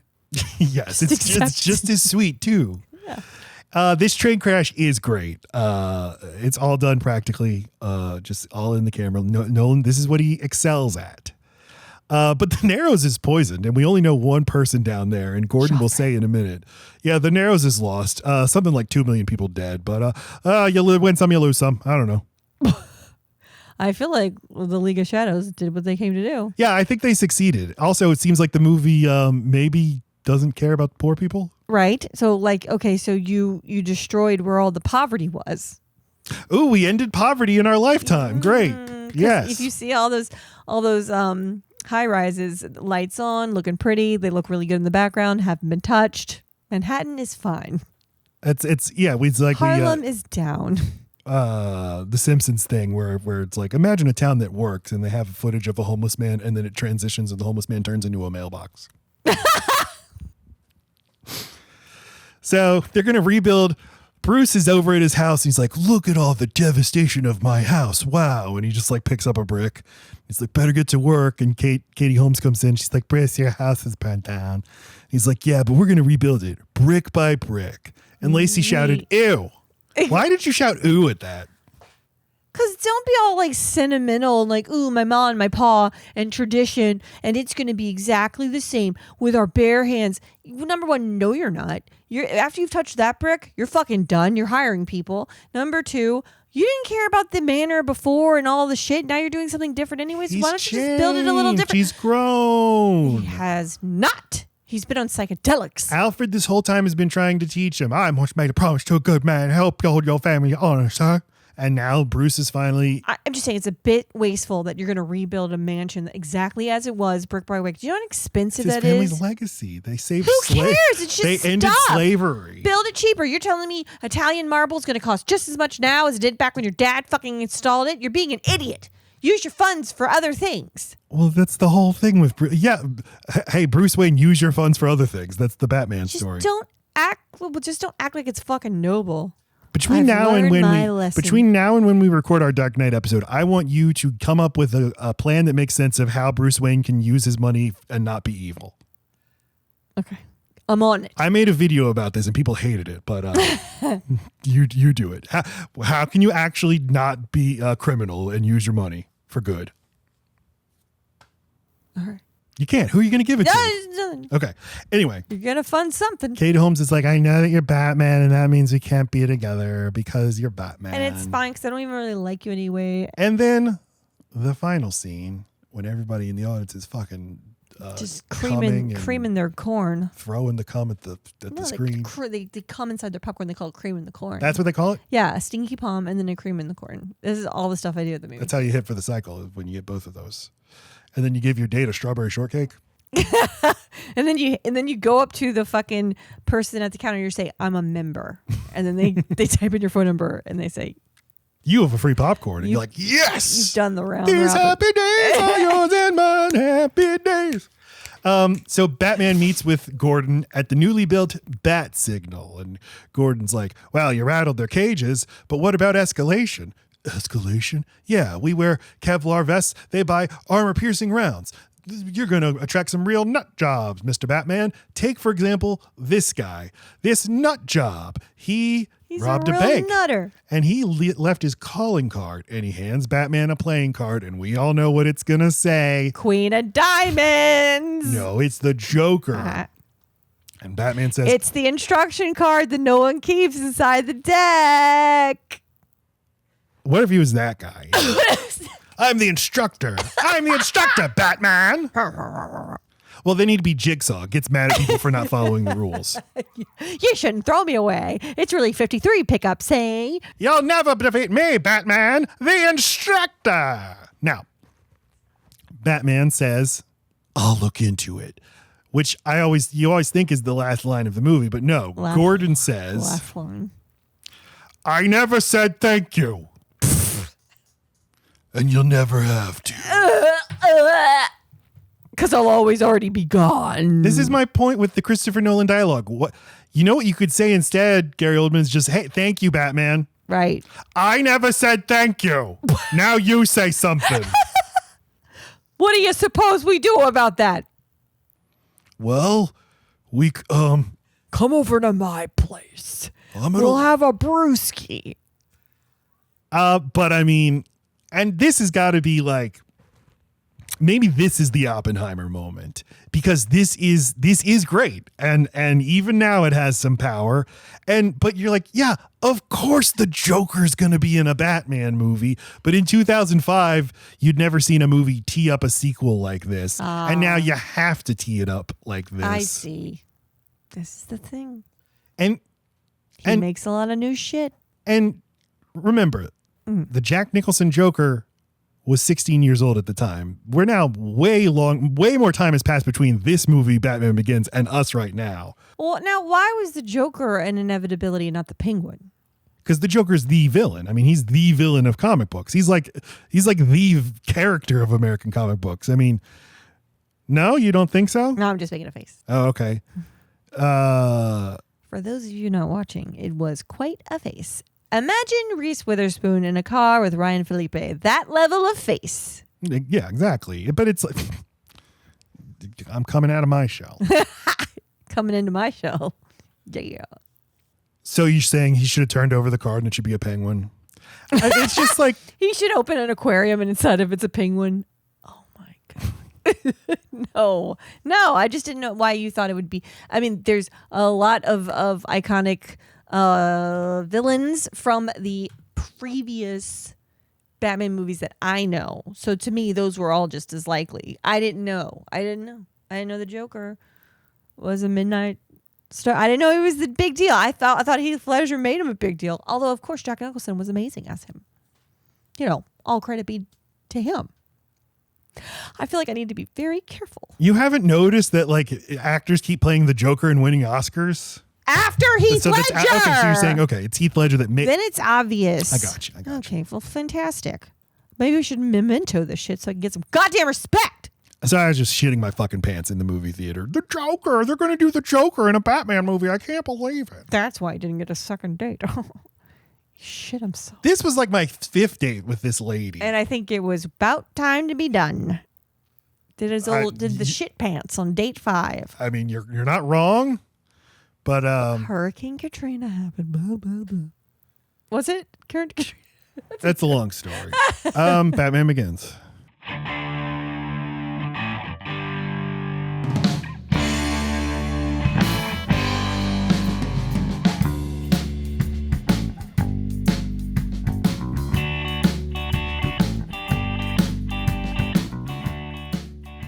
Batman Begins. Final thoughts and star ratings for Batman Begins, a beloved movie by all but not by us. And frankly, I'm giving it 3 stars, and that is like by the skin of its teeth, because there are some scenes that I love, and I think a lot of garbage. I think a lot about this movie really sucks. I'm going to give it 3 stars because of the patriarchy. So I don't need people being mean to me on Letterboxd. So when I go give my review, I hardly ever give it lower than 3. 2.5 means it's pretty bad. Means I'm going out on a limb to say I'm not the only one, right? But the performances are good. Michael Caine's great. Morgan Freeman's great. But Christian Bale is very good, and he is carrying this. This is a movie star performance. He is kind of carrying the movie. He's carrying a lot of the movie. And Nolan directs everything but the fight scenes well. It's just, I think this screenplay is terrible. Well, and if you're going to do action movies, maybe just get someone who's like good at directing action and like partner. You know, you got all this power, you got all this money. Give some of it to someone else who knows how to do things you're not. He hadn't done anything like this before, so this is how you learn, like, oh, okay, I need to work with people. And so he does going forward. I think he improves as the knock on him has always been he can't direct fight scenes, but he is good at directing big action spectacle. And next week, The Prestige, a great movie, a movie I love, although maybe I'll not like it this time. Looking forward to it. And look, the ethereal angel thought of a woman is just right there on the fucking poster. Scarlett Johansson is a wisp. She's not even full. And she's neither of their wives. Both of them have angel wives. Got it. Yeah. That sucks, Scarlett. Have you seen The Prestige? Yeah, you showed it to me. I showed it to you? You revealed it to me. Look at this, Lacey, I said. Okay, I don't remember that. But it was really early. Very excited about this one. This is one of my favorites. And then people can see we don't hate Nolan. Yeah. Who's that guy? Hugh Jackman and Christian Bale. That's Christian Bale? That's Christian Bale. It's a movie about the two sides of Nolan as a director. He's Hugh Jackman, the showman, and Christian Bale, who's like the serious artist who will lose 1,000 pounds for a role. Okay. All right. I didn't know this. Everyone follow us on social media: TikTok, Facebook, Twitter, Blue Sky, Instagram, and YouTube, and check out my band Rural Route 9. We do the music for the show. We do the theme song to Summer of Nolan. Thanks to TJ and Wade for helping us make that song. Check out Lacey's art channel on YouTube. Check it out. And check out the Summer of Nolan. We'll be here all summer long, giving you the stink bucket. Okay, I love you. Goodbye.